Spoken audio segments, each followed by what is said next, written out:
అన్ని శాస్త్రములు తెలిసిన్నటువంటి వాడు నవవ్యాకరణ పండితుడు, బుద్ధిమతాం వరిష్టం వాతాత్మజం వానరయూధముత్యం దేశకాలానువృత్తిశ్చ నయశ్చ నయపండిత అని సుగ్రీవుడి చేత కితాబునందుకున్నటువంటి వాడు ఏ మాటలు మాట్లాడాలో అర్థం కాలేదు. నేను సంస్కృత భాషలో మాట్లాడితే వానరం సంస్కృతం ఎందుకు మాట్లాడింది అంటుంది, వానర భాషలో మాట్లాడితే అర్థం కాదు. గట్టిగా కిందకి దూకు అమ్మా ఉరిపోసుకోకందామంటే రాక్షస స్త్రీలు మేల్కొంటారు, యుద్ధం జరుగుతుంది, జయాపజయములు విధి నిర్ణీతములు ఏమవుతుందో తెలియదు. ఇప్పుడు నేను ఇలా చూస్తూ ఊరుకుంటే ఆవిడ ఉరిపోసుకుంటే ప్రాణం పోతే, నేను చూశాను సీతమ్మ చచ్చిపోయిందని వెనక్కి వెళ్ళి చెప్తే రామచంద్రమూర్తికి ఆగ్రహం వస్తే లోకములు నిలబడవు. ఇప్పుడు నేను ఏం చెయ్యాలి, ఏం మాట్లాడాలి, ఎలా మాట్లాడాలి, ఏం చెప్పను?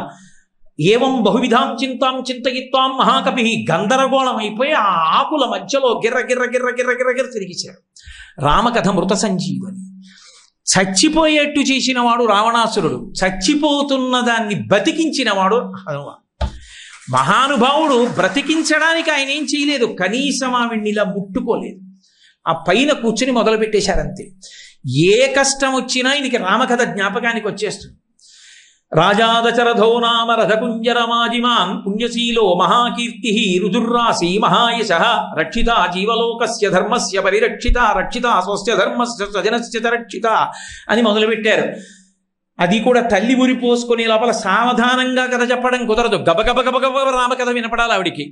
పూర్వకాలంలో కోసల దేశాన్ని అయోధ్య నగరాన్ని రాజధానిగా పరిపాలించినటువంటి దశరథ మహారాజు గారు తన భార్యలైనటువంటి కౌసల్య సుమిత్ర కైకేయి యందు సంతానము లభించలేదని అహింసా తత్పరుడు సమస్త సుగుణములు కలిగినటువంటి వాడైనటువంటి దశరథ మహారాజు గారు సంతానాన్ని పొందడానికి ప్రతిబంధకంగా ఉన్న పాపాన్ని తొలగించుకోవడానికి అశ్వమేధయాగం చేసి పుత్రుల్ని పొందడానికి దేవతల ప్రీతి కొరకు పుత్రకామేష్టి చేస్తే ఆ యాగంలో వచ్చినటువంటి యజ్ఞపురుషుడిచ్చినటువంటి పాయసము యొక్క అనుగ్రహము చేత కౌసల్య సుమిత్ర కైకేయి యందు రామలక్ష్మణ భరత శత్రుఘ్నులన్న నలుగురు కుమారుల్ని కని పెద్దవాడైన సుగుణాభిరాముడైన రామచంద్రమూర్తికి పట్టాభిషేకం చేయడానికి ముహూర్తం నిర్ణయించి రేపే పట్టాభిషేకం అంటే ముందు రోజు రాత్రి ముద్దుల భార్య అయిన కైకమ్మ నిగ్రహిస్తే 2 వరములనిచ్చి ఆ కారణం చేత తండ్రిని సత్యమునందు నిలబెట్టడానికి పెద్దవాడైన ధర్మాత్ముడు రామచంద్రమూర్తి భార్య సీతమ్మతో తమ్ముడు లక్ష్మణుడితో 14 సంవత్సరముల అరణ్యవాసం చేయడానికి దండకారణ్యానికి వచ్చి జనాస్థానంలో ఉండగా రావణాసురుడనేటటువంటి 10 తలల రాక్షసుడు సీతమ్మని అపహరించి లంకాపట్టణానికి తీసుకెళ్లిపోయాడని తెలుసుకున్న రామచంద్రమూర్తి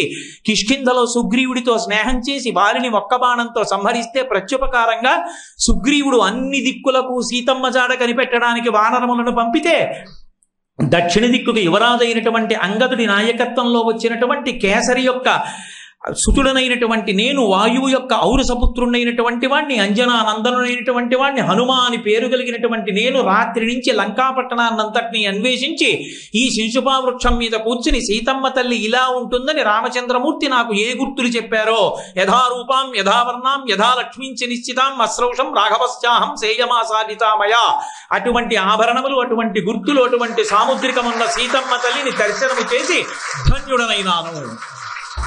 ఆ మాట వినబడిందంటే తల్లికి ఒక్కసారి కంఠానికి కట్టుకున్నటువంటి ఆ జడ వదిలైపోయింది. తీసేసి ఒక్కసారి పైకి చూసింది. చూసేటప్పటికి మహానుభావుడు పైన కూర్చుని కనబడ్డాడు. తత శాఖాంతరేలీనం దృష్ట్వాచలిత మానస వేష్టితార్జున వస్త్రంతం విద్యుత్ సంఘాత పింగళం. సుందరకాండలో 2 సిద్ధి సర్గలు.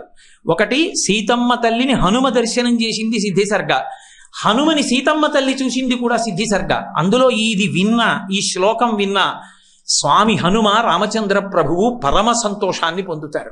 అందుకే ఇవాళ ఉపన్యాస పరిపూర్తి సందర్భంగా వాగ్వైభవంగా ఈ శ్లోకాన్ని రామాయణంలోంచి తీసుకొచ్చి ఒక్కసారి విజ్ఞాపన చేశాను అని చెప్పి మహానుభావుడు ముందు వాక్కుల చేత ఊరడించారు.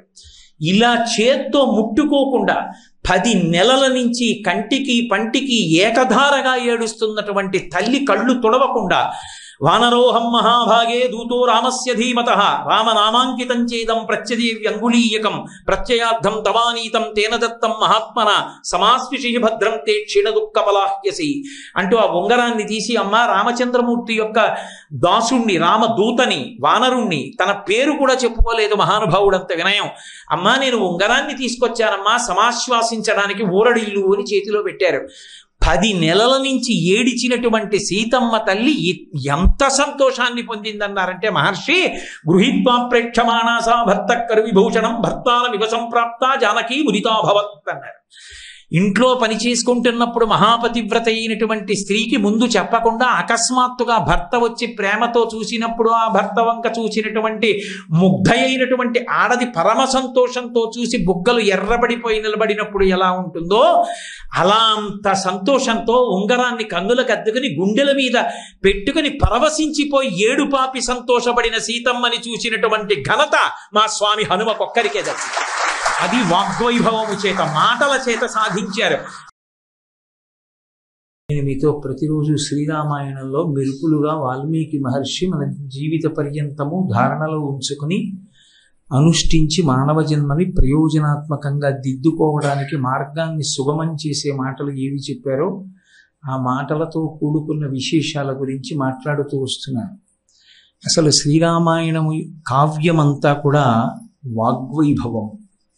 మీరు ఒక కోణంలో పరిశీలనం చేస్తే మొత్తం రామాయణ కావ్యమంతా కూడా ఏమి అంటే వాక్కు ఎంత శక్తివంతమైనదో చెప్పడమే శ్రీరామాయణం.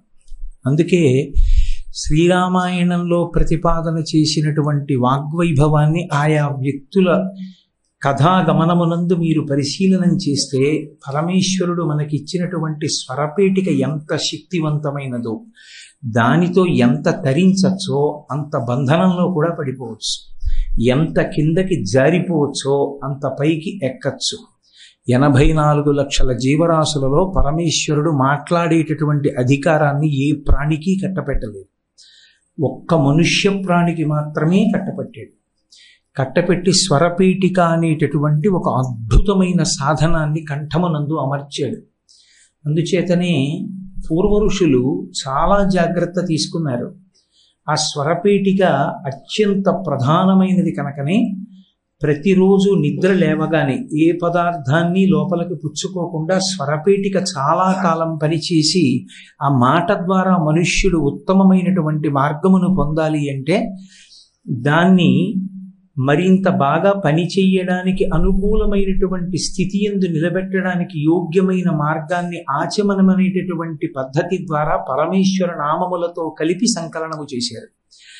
ఏది పడితే ఆ నామం చెప్పి ఆచమనం చేయకూడదు.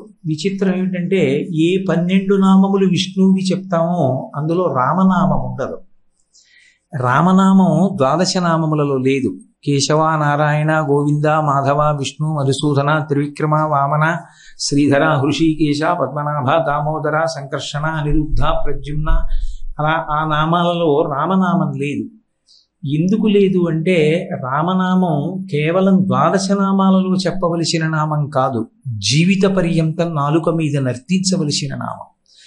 అందుకే దాన్ని ఏదో ఒక చోట చెప్తే 12 నామాలలో ఒకటిగా చేర్చి వదిలిపెట్టకూడదని రామనామాన్ని ప్రత్యేకంగా విడిచిపెట్టేశారు. కారణం ఏమి అంటే తారకములు 2 ఉన్నాయి. సమస్త వాంగ్మయంలోనూ మంత్రశాస్త్రంలోనూ తారకము అని పిలువబడేవి 2. అంటే మిగిలినవి తక్కువని నా ఉద్దేశ్యం కాదు. తారకములు మాత్రము 2. ఒకటి ప్రణవము. ప్రణవము బ్రహ్మచారి కానీ, గృహస్థు కానీ, వానప్రస్థు కానీ దాన్ని జపం చేయడానికి వీల్లేదు. ప్రణవం పలకడం కానీ, ప్రణవం అందులో దీర్ఘంగా పలకడం కానీ ఎప్పుడూ చేయకూడదు. ప్రత్యేకించి చదువుకునే పిల్లలు ప్రణవాన్ని ఎప్పుడూ జపం చేయకూడదు. ప్రణవాన్ని పలకకూడదు దీర్ఘంగా. ఓం అని ప్రణవాన్ని పలకడం కానీ, అంత దీర్ఘంగా పలుకుతుంటే ప్రణవాన్ని వినడం కానీ ఎప్పుడూ చేయకూడదు. అది పరమశాస్త్ర విరుద్ధమైన పని. ప్రణవాన్ని ఉపదేశం పొందేవారు, ప్రణవాన్ని జపం చేసేవాళ్ళు చిట్ట చివరి ఆశ్రమం వాళ్ళు, అంటే సన్యాసులకు మాత్రమే అధికారం. సరే, ఇప్పుడు నేను ప్రణవ వైభవము అన్న వాటి గురించి మాట్లాడటం లేదు కాబట్టి అంతకన్నా ప్రణవం గురించి మాట్లాడను. రెండవది, అన్ని ఆశ్రమాల వాళ్ళ యొక్క నాలుక మీద నర్తించవలసిన నామము రామనామము. ప్రణవము తారకము. ప్రణవ జపం చేత మనిషి సంసార సాగరాన్ని దాటేస్తాడు. కానీ ప్రణవం పట్టుకునే వాళ్ళు ఎవరు అంటే ఏ ప్రమాణమైనటువంటి వేదాన్ని కూడా ఇంకా పట్టుకోవలసిన అవసరం లేకుండా విడిచిపెట్టి నిరంతరము జ్ఞానమునందు ఆత్మస్వరూపంగా రమిస్తూ మౌనమునందు ఉంటారో అటువంటి వాళ్ళు ప్రణవ భావన యందు, ప్రణవ జపమునందు మునిగి తేలుతూ ఉంటారు. మిగిలిన ఆశ్రమాల వాళ్ళందరూ పట్టుకోవలసినటువంటి నామము రామనామం. రామనామం ఎప్పుడూ పలుకుతూ ఉండాలి. అందుకే గోపరాజు గారు హరునకు విభీషణున కద్రిజకున్ తిరుమంత్రరాజమై కరికి నహల్యకున్ ద్రుపద కన్యకు నార్తిహరించు చుట్టమై బరగిన ఎట్టి నీ పతితపావన నామము నాదు జిహ్వపై నిరంతరము నటింపచేయుమిక దశరథి కరుణాపయోనిధి అన్నాడు. అసలు వశిష్ఠ మహర్షి జాతికిచ్చినటువంటి గొప్ప కానుక ఏది అంటే రామనామం. నేను మీతో చెప్పాను శ్రీరామాయణము వేదోపబృంహణము అని. ఇంట్లో పిల్లవాడు పుడితే ఆ పిల్లవాడికి నామకరణం చేసేటటువంటి అధికారం ఇద్దరికి ఉంటుంది.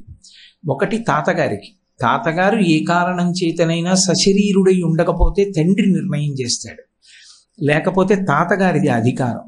తాతగారు కూడా ఎవరికి వశవర్తి అవుతాడంటే పేరు పెట్టేటప్పుడు ఎవరు పెట్టాలి అంటే ఒక్క గురువు గారే పెట్టాలి పేరు.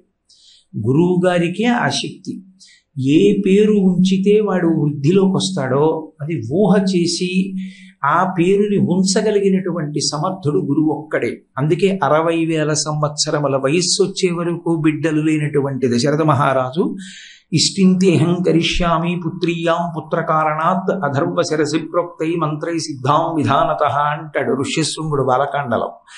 అంత కష్టపడి అశ్వమేధయాగం చేసి పుత్రకామేష్టి చేస్తే పుట్టినటువంటి రామలక్ష్మణ భరత శత్రుఘ్నులనబడేటటువంటి 9 కుమారులకు పేర్లను దశరథుడు ఉంచలేదు.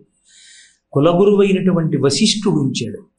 వశిష్ఠుడు ఉంచినప్పుడు ఆ పేర్లు ఉంచడం ఎంత అద్భుతంగా ఉంచాడంటే ఏ పెద్ద పిల్లవాడి యొక్క నామాన్ని పలికినంత మాత్రం చేత సంసార తాగరాన్ని తరిస్తారో అంత గొప్ప నామాన్ని ఆ పెద్ద కుమారుడికి ఉంచాడు.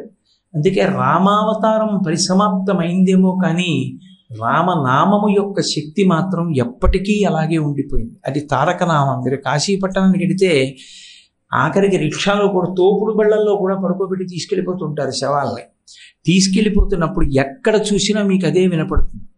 రామ రామ రామ జై రామనాంకి అంటుంటారు. ఆ రామనామం చెప్తూ ఉంటారు, శవాల్ని తీసుకెళ్ళిపోతూ ఉంటారు. ఆ రామనామం అంత గొప్పది. రామనామము అలవాటు పడడం, రామనామం చెప్పడం, శ్రీరామనామం రాయడం సర్వోత్కృష్టమైనటువంటి విశేషం.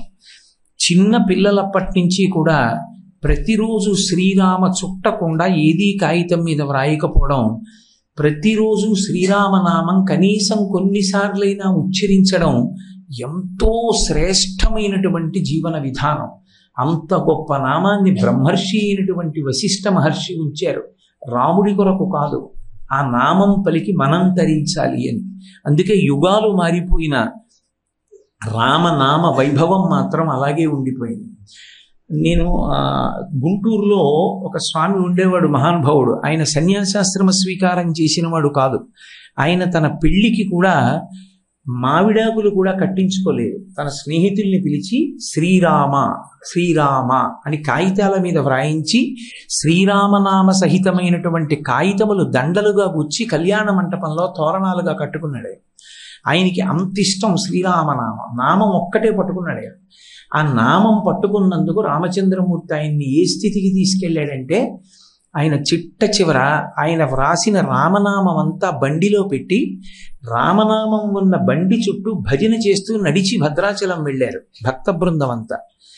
రేపు సమర్పణం చేద్దాం, ఇవాళ చీకటి పడింది కదా, రాత్రి 6:30, 7 అయిపోతోందన్నారు. కాదు కాదు, గోదావరి స్నానం చేసి ఏ ఒక్క క్షణం నాది కాదు, ఆ రామనామం రాముడు వ్రాయించాడు, రాముడికి ఇచ్చేస్తానన్నారు. ఆయన పట్టుకెళ్ళి రామచంద్రమూర్తికి సమర్పణం చేసేశారు. కొన్ని మూటల రామనామం రాశాడు. రామచంద్రమూర్తికి సమర్పించి బయటికి వచ్చి నిలబడి రామచంద్రమూర్తి నీరాజనం చూస్తూ అలాగే ఉండిపోయాడు చేతులెత్తి. ఏమిటని కదిపి చూస్తే శరీరత్యాగం అయిపోయింది. రాముణ్ణి నమ్ముకున్నవాడు ఎన్నడూ పాడవాడు. నేను మీతో ఒక విషయం చెప్తాను, బాగా జ్ఞాపకం పెట్టుకోండి, చాలా తేలికగా మాత్రం తీసుకోవద్దు. నేను ఒక పరమ సత్యాన్ని, అతి గంభీరమైన విషయాన్ని మీతో ఇవాళ ప్రతిపాదన చేస్తున్నాను. వంశంలో ఎక్కడైనా రామచంద్రమూర్తి పట్ల భక్తుడైన వాడు ఉంటే, రామనామం రాయడం అలవాటు ఉంటే, రామాయణం చదవడం అలవాటు ఉంటే, రామాయణం చదవకపోవచ్చు, రామాయణం కాండల పుస్తకాలు ఇంట్లో ఉండి ప్రతిరోజు 2 పువ్వులు రామాయణం పుస్తకాల మీద వేసే అలవాటు యజమానికి ఉంటే కనీసంలో కనీసం ఒక 6 తరాల పాటు ఐశ్వర్యంతో తులతూగిపోతుంది ఆ వంశం. మళ్ళీ ఆ తర్వాత రామనామాన్ని అలా పట్టుకునేవాడు, రామాయణాన్ని పూజించేవాడు, రామచంద్రమూర్తిని స్మరించేవాడు ఆ వంశంలో వస్తే ఆ వంశంలో ఉన్నటువంటి ఐశ్వర్యం తామర తంపర. అసలు వాళ్ళు దేని గురించి తడుకోక్కర్లేదు. నాకు సభాముఖంగా ఎలా చెప్పాలో అర్థం కావట్లేదు, ఎందుకంటే సభాముఖంగా కొన్ని పంచుకునేవి కావు. కానీ నాకు తెలుసు, నాకు బాగా అంతేవాసిత్వం వహించిన గోపాలకృష్ణ గారు లాంటి వాళ్ళకి తెలుసు, ఖచ్చితంగా చచ్చిపోతారు. బ్రతకడం ఎట్టి పరిస్థితుల్లో సంభవం కాదు. ఆక్సిజన్ మీద ఉన్నటువంటి వాళ్ళు తదేక దృష్టితో శ్రీరామాయణాన్ని విని తర్వాత 2-3 సంవత్సరములు బ్రతికేసిన వాళ్ళు స్వానుభవంలో నాకు తెలుసు. నేనే రామాయణం చెప్పిన చోట, అది నేను రామాయణం చెప్పానంటే నా గొప్ప కాదు, అది రామాయణం యొక్క గొప్పతనం, అది రామచంద్రమూర్తి గొప్పతనం. రాముడు తన వస్తువుని ఎప్పుడు పుదివి పట్టి కాపాడుతుంటాడు. నేను మీకు ఈ ఉపన్యాసాలు చెప్పిన ఈ వారం రోజుల్లోనే రాముడు ఒక సందర్భంలో నన్ను ఎంత రక్షించాడో నాకు తెలుసు, నా భార్యకి తెలుసు, మూడో మనిషికి తెలియదు. రాముడు రాముడే. నేను మీతో ఒక మాట చెప్తున్నా, రామ కార్యం మీద మీరు వెడుతున్నప్పుడు, రామాయణం చెప్పడానికి వెడుతున్నా, శ్రీరామచంద్ర ప్రభువుకి సంబంధించిన విషయం ఏదైనా మాట్లాడడానికి వెడుతున్నా, రాముడు ఎంత లెక్కలో పెట్టుకుంటాడంటే అలా వెడుతున్న వారికి ఏదైనా చిన్న సౌకర్యాన్ని చేస్తే చాలు దృష్టిలో పెట్టుకుంటాడు. అందుకే అది సుందరకాండ పారాయణకాండ అయింది. కిష్కింధకాండ చివరిలో రెక్కలు కాలిపోయిన సంపాతి సీతమ్మ తల్లి దర్శనానికి ఎడుతున్నటువంటి వానర సమూహానికి సీతమ్మ లంకాపట్టణంలో ఉందని మాట సాయం చేసినంత మాత్రం చేత కాలిపోయిన రెక్కలు వచ్చాయి. మధ్యలో మైనాకుడు రెక్కలు తెగిపోతాయని భయపడినవాడు, సముద్రంలో దాక్కున్నవాడు, రామకార్యం మీద వెడుతున్నటువంటి స్వామి హనుమకి ఆతిథ్యం ఇస్తానని పైకి లేచినంత మాత్రం చేత ఉన్న రెక్కలు నిలబడ్డాయి. రెక్కలు నిలబడడము అన్న మాటకు అర్థం ఏమిటంటే భద్రత కలగడం. భద్రత కల్పించడంలో రామనామము, రామ కథ ఎంత బలమైనవో వర్ణించి చెప్పడమే సుందరకాండ యొక్క విశేషం. అందుకే శ్రీరామాయణంలో సుందరకాండ పారాయణకాండ. ఇప్పుడే నన్ను ఎవరో అడిగారు, రాధాకృష్ణ గారిలా ఉంది, రామాయణం ఎలా చదవాలి అని అడిగారు. రామాయణం చదవడానికి ఒక పద్ధతి ఉంటుంది. రామాయణం చదివేటప్పుడు మొట్టమొదట సుందరకాండ చదవాలి. సుందరకాండ చదివి బాలకాండ దగ్గరికి రావాలి. బాలకాండ మించి విడుతూ మళ్ళీ సుందరకాండ చదవాలి. అంటే శ్రీరామాయణం చదివేటప్పుడే సుందరకాండ పారాయణ జరుగుతుంది. 2 మాటలు సుందరకాండ చదివితే తప్ప శ్రీరామాయణాన్ని చదవడం పూర్తవదు. ఎందుచేత అంటే సుందరకాండలో రామచంద్ర ప్రభువు కనపడరు, చిట్ట చివర ఎక్కడో ఒక్కసారి కనపడతారు. రామ కథ గొప్పదా, రామనామము గొప్పదా, రాముడు గొప్పవాడా అంటే రామనామము గొప్పది, రామ కథ గొప్పది. సుందరకాండకు అంత శక్తి ఎందుకు వచ్చింది అంటే 1కి 4 మార్లు రామ కథ చెప్పబడింది. అది ఎవరి నోటితో చెప్పబడింది అంటే యోగి అయినటువంటి హనుమ నోటి వెంట చెప్పబడింది. సుందరకాండలో కనపడేటటువంటి హనుమత్ స్వరూపం కేవలముగా ఒక భక్తుడు వీరుడు కాదు, యోగి అయిన హనుమ కనపడతారు.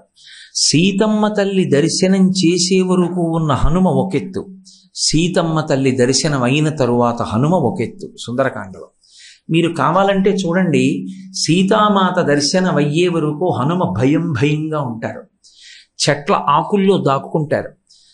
ఆఖరికి సూర్యే చాస్తం గతే రాత్రౌ దేహం సంక్షిప్య మారుతి వృషదం శకమాత్రసన్ బభూవా అద్భుత దర్శన అన్నారు మహర్షి. పిల్లంత వారై అంతటా శోధన చేస్తారు సీతమ్మ కోసం. ఒక్కసారి సీతమ్మ తల్లి దర్శనమైంది. సుముహూర్తమివధ్యాత్వా భాష్ప పర్యాకులీక్షణ సీతామాశ్రిత్య తేజస్వీ హనుమాన్ విలలాపహ అన్నారు మహర్షి సుందరకాండలో. సీతమ్మ తల్లి దర్శనం అయ్యి అవగానే హనుమయందు మార్పు వచ్చేస్తుంది. ఇక ఆయన ఎవ్వరికీ భయపడరు. నేనెవరు అన్నది అడగకుండానే చెప్పడం మొదలు పెడతారు. జగిత్యతి బలో రామో లక్ష్మణశ్చ మహాబల రాజాజైతి సుగ్రీవో రాఘవేణాభిపాలిత దాసోహం కోసలేంద్రస్య రామస్య అక్లిష్టకర్మణ హనుమాన్ శత్రుసైన్యానాం నిహంత మారుతత్మజ నరావణ సహస్రం మే యుద్ధే ప్రతిఫలం భవేత్ శిలాభిస్తు ప్రహరత పాదపైశ్చ సహస్రశః అర్దయిత్వా పురీం లంకాం అభివజ్య చ మైథిలీం సమృద్ధార్థో గమిష్యామి విశతాం సర్వరక్షసాం అంటారు. అది జయమంత్రమైంది. సుందరకాండలో చాలా శ్లోకాలు మంత్రాలుగా మారిపోయాయి. అంత మంత్రాలుగా మారిపోయే శక్తి ప్రత్యేకించి సుందరకాండలో ఉండేటటువంటి శ్లోకాలకే వచ్చింది. కారణం ఏమంటే ఆ ఒక్క దాంట్లోనే స్వామి హనుమ యోగి స్వరూపాన్ని పొందారు, నిర్భయత్వాన్ని పొంది జరగబోయేటటువంటి రామకథ ఆయన నోటి వెంట ఏదొచ్చిందో అదే జరిగింది. ఇంకా అంటే ఒక్కసారి పరదేవతా దర్శనం అయిపోతే సీతామాత దర్శనము సాక్షాత్ పరదేవతా దర్శనము సుందరకాండలో. ఆమె అయోనిజ, ఆమెయే చెప్పింది చాలా చోట్ల, నేను సమాద్వాదశ వర్షాహం రాఘవస్య నివేశిని భుంక్ష్వాన్ మానుషాన్ భోగాన్ అంది. నేను 12 సంవత్సరముల రామచంద్రమూర్తి యొక్క అంతఃపురంలో మనుష్యులను భవించే భోగములను అనుభవించానని. మనుష్యులను భవించే భోగాలను అనుభవించడం ఏంటి? హైదరాబాద్లో మీకు ఆతిథ్యం బాగానే దొరికిందా కోటేశ్వరరావు గారు అని అడిగారు అనుకోండి, నేను కాకినాడ వెళ్ళాక మనుష్యులను భవించే భోగాలన్నీ నేను అనుభవించానని అనుకోండి, మనుష్యులు కారా ఏమి మీరు అని అడగరు. ఇంకొకటైతే మనుష్యులను భవించే భోగం అనుభవించాననాలి. సీతమ్మ ఆ మాట అంది అంటే ఆమె పతివ్రత ధర్మాన్ని అనుష్ఠించింది తప్ప ఆమె నరకాంత కాదు. ఆమె సాక్షాత్తు పరదేవత. ఆమెయే చెప్పుకుంది. ఎవరికి చెప్పాలో వాళ్ళకి చెప్పాలి. ప్రతివాడికి చెప్తే ఆ వైభవం అర్థం అవుతుంది. అందుకే ఆవిడ ఎవ్వరికీ చెప్పలేదు. అయోధ్యకాండలో సాక్షాత్ అనసూయమ్మకి చెప్పింది. మహాపతివ్రత అనసూయమ్మ, సూర్యోదయ సూర్యాస్తమయములను ఆపగలిగినటువంటి తల్లి, అంతటి పతివ్రతా శిరోమణి కనుక ఆవిడితో చెప్పింది. లంగలా దుద్ధితామయ ఆ భూమిని దున్నుతున్నప్పుడు నేను భూమిలోంచి పైకి లేచాను అని చెప్పింది. నేను పసిపిల్లగా పుట్టానని చెప్పలేదు, భూమిలోంచి పైకి లేచాను ఉద్ధిత. అప్పుడు సీతా నామ్నేతి విశ్రుత, నాకు నేనే పేరు పెట్టుకున్నాను సీత అని. అంతరిక్షైచవాగుప్త ప్రతిమా మానుషీకిల, అంతరిక్షంలోంచి వాక్కు వినపడింది, జనక ఈమె ధర్మము చేత నీకు కూతురు తీసుకో అని. అందుకని మా తండ్రి నన్ను స్వీకరించాడు కూతురుగా అని చెప్పింది. ఆమె సాక్షాత్తు పరదేవతా స్వరూపం. కానీ నరకాంతగా, నరుడికి భార్యగా పతివ్రతా ధర్మము యొక్క వైభవాన్ని లోకమునందు ప్రకాశింపచేయడానికి ఆమె నరకాంతగా అనుష్ఠించింది. అటువంటి జగన్మాత అయినటువంటి సీతమ్మ తల్లి వైభవాన్ని ప్రకాశింపచేసిన కాండ సుందరకాండ. అటువంటి సుందరకాండలో ఒక్కసారి ఆ తల్లి దర్శనమైన తరువాత హనుమ నోటి వెంట ఏ మాటలు వచ్చాయో ఆ మాటలే తరువాతి కాలంలో నిజాలయ్యాయి. ఆగమిష్యతి సుగ్రీవ సర్వేషాం వో నిషూధన నియమస్తి పురీం లంకాం నయూయం నచరాక్షస అన్నాడు ఆయన. సుగ్రీవుడు కొన్ని కోట్ల వానరములతో వస్తున్నాడు. ఈ లంక ఉండదు, రావణుడు ఉండడు, రాక్షసులు ఉండరు, సర్వము నశించిపోతుంది. కారణం ఏమిటంటే ఒక్కటే, రామచంద్రమూర్తి ఆగ్రహములకు ఈ లంక హేతువైంది అన్నారు. ఆయన నోటి వెంట ఏ మాట వచ్చిందో ఆ మాట నిజమైంది. నిజాన్ని యోగి పలకడం కాదు, యోగి నోటి వెంట వచ్చినది నిజమవుతుంది. పరమేశ్వరుడు దాన్ని సత్యం చేస్తాడు. అందుకే వాగ్వైభవాన్ని ప్రకాశింపచేసింది. మీరు బాలకాండ చూస్తే అసలు కాండంతా వాగ్వైభవమే. అసలు రామాయణం బాలకాండని జాగ్రత్తగా చదివినవాడు విశ్వామిత్రుడి పేరు ఎత్తేటప్పటికి నేల మీద పడి నమస్కరించకుండా ఉండలేడు. అసలు బాలకాండ చదువుతుంటే అబ్బా ఏమి విశ్వామిత్రుడు రా అనిపిస్తుంది. ఎవరికి ఎప్పుడు ఎక్కడ ఏది చెప్పాలో అది చెప్పాడు, ఎవరికి ఏ సమయంలో ఏది నేర్పాలో అది నేర్పాడు. అస్త్ర విద్యనంతటినీ ఇవ్వవలసినటువంటి రాముడికి ఆ వినయం ఉన్నదా లేదా పరీక్ష చూశాడు. వినయము లేనివాడికి ఇంత అస్త్ర సంపదని ఇచ్చేస్తే, లోకము గురించి పట్టించుకోకుండా అహంకారంతో ఉండేవాడికి ఇంత శక్తి కట్టపెడితే అది లోక వినాశనమునకు కారణమవుతుంది. ఆ శక్తిని లోక ప్రయోజనమునకు ఉపయోగించగలడా? ఇచ్చిన తరువాత కూడా గురువు పట్ల వినయంతో ఉండగలడా? ఉన్న శక్తిని మళ్ళీ సమాజమునకు నివేదన చెయ్యగలడా? ఇది పరిశీలించాడు విశ్వామిత్రుడు. వశిష్ఠుడు కూడా రాముడికి విద్యాభ్యాసం చేయించినప్పుడు నేర్పినటువంటి మార్గం అదే. సర్వే వేదవిదా శూరాః సర్వే లోకహితే రతాః సర్వే జ్ఞానోపసంపన్నాః సర్వే సముదితా గుణైః. అదొక్కటే శ్లోకం రాముడి విద్యాభ్యాసానికి. రామలక్ష్మణ భరతులకు వశిష్ఠుడు విద్యాభ్యాసం ఎలా చేయించాడు అన్నదానికి వాల్మీకి మహర్షి ఇచ్చినటువంటి శ్లోకం. అసలు నేను ఒక్క మాట అంటే సాహసించానని మీరు అనుకోకూడదు. భారతదేశంలో విద్యా విధానం ఎలా ఉండాలో ఎవరూ చెప్పక్కర్లా. వాల్మీకి రామాయణంలో ఈ ఒక్క శ్లోకం చాలు.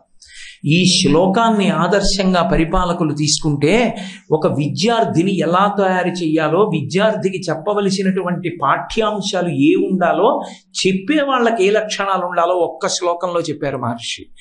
సర్వే వేద విదా శూరాహ, అది వాగ్వైభవం అంటే. పాఠం ఎలా చెప్పారు అంటే అందరూ వేద విధులే నేర్చుకున్న రామలక్ష్మణ భరత శత్రుఘ్నులు నలుగురు శూరాహ. శూరాహ అంటే బాహ్యమునందు మంచి శౌర్యమున్నవాళ్ళు, ఆంతరమునందు పండితులని గుర్తు. అన్నీ తెలుసుకున్న విద్వాంసులు. సర్వే వేద విదా శూరాహ సర్వే లోకహితే రతాహ. అది అవసరం. చాలా విషయాలు తెలుసుకోవడం గొప్ప కాదు, తెలుసుకున్నటువంటి విషయాన్నంతటినీ లోకహితము కొరకు ఖర్చు పెట్టగలిగినటువంటి వాడై ఉండాలి.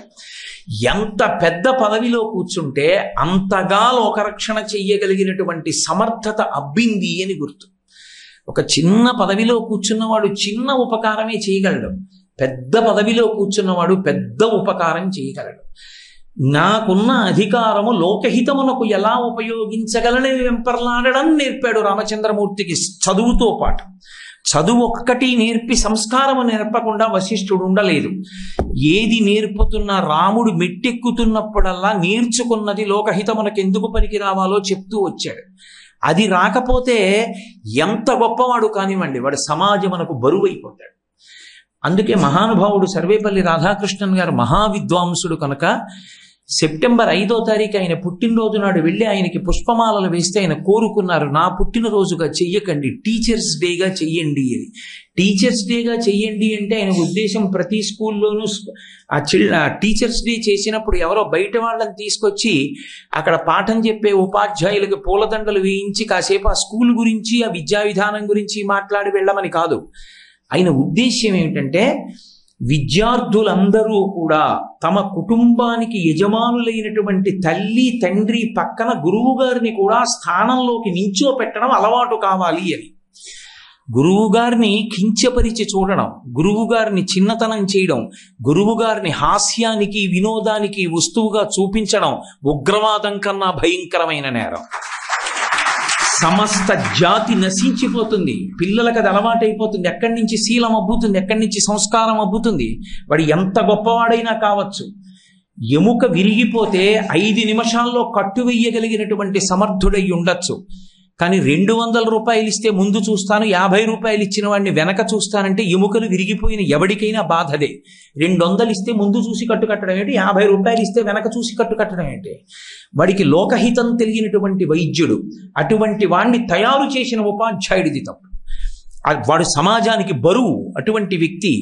అందుకే ఒక విద్యార్థి శక్తి ఏమిటో లెక్క కట్టగలిగినటువంటి వాడు గురువు. ఉదారుడై లెక్క కడతాడు. ఎవడూ పాడైపోవాలని ఉపాధ్యాయుడు కోరుకోడు, గురువు కోరుకోడు.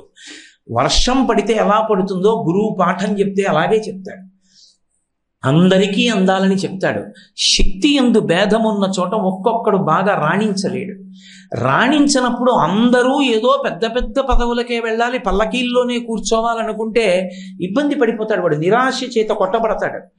అందుకే తల్లిదండ్రులతో పాటుగా గురువు గారిని కూడా కుటుంబ పెద్దగా విద్యార్థి ఆదరించడం అలవాటైతే, గురువుగారు నాకున్న శక్తికి నేనేం చదువుకుంటే బాగుంటుంది, నేనేం అవుతాను అంటే, నాన్న నువ్వు మంచి శీలం ఉన్నవాడివి, నీ మీద ఎవడైనా ఆధారపడచ్చు.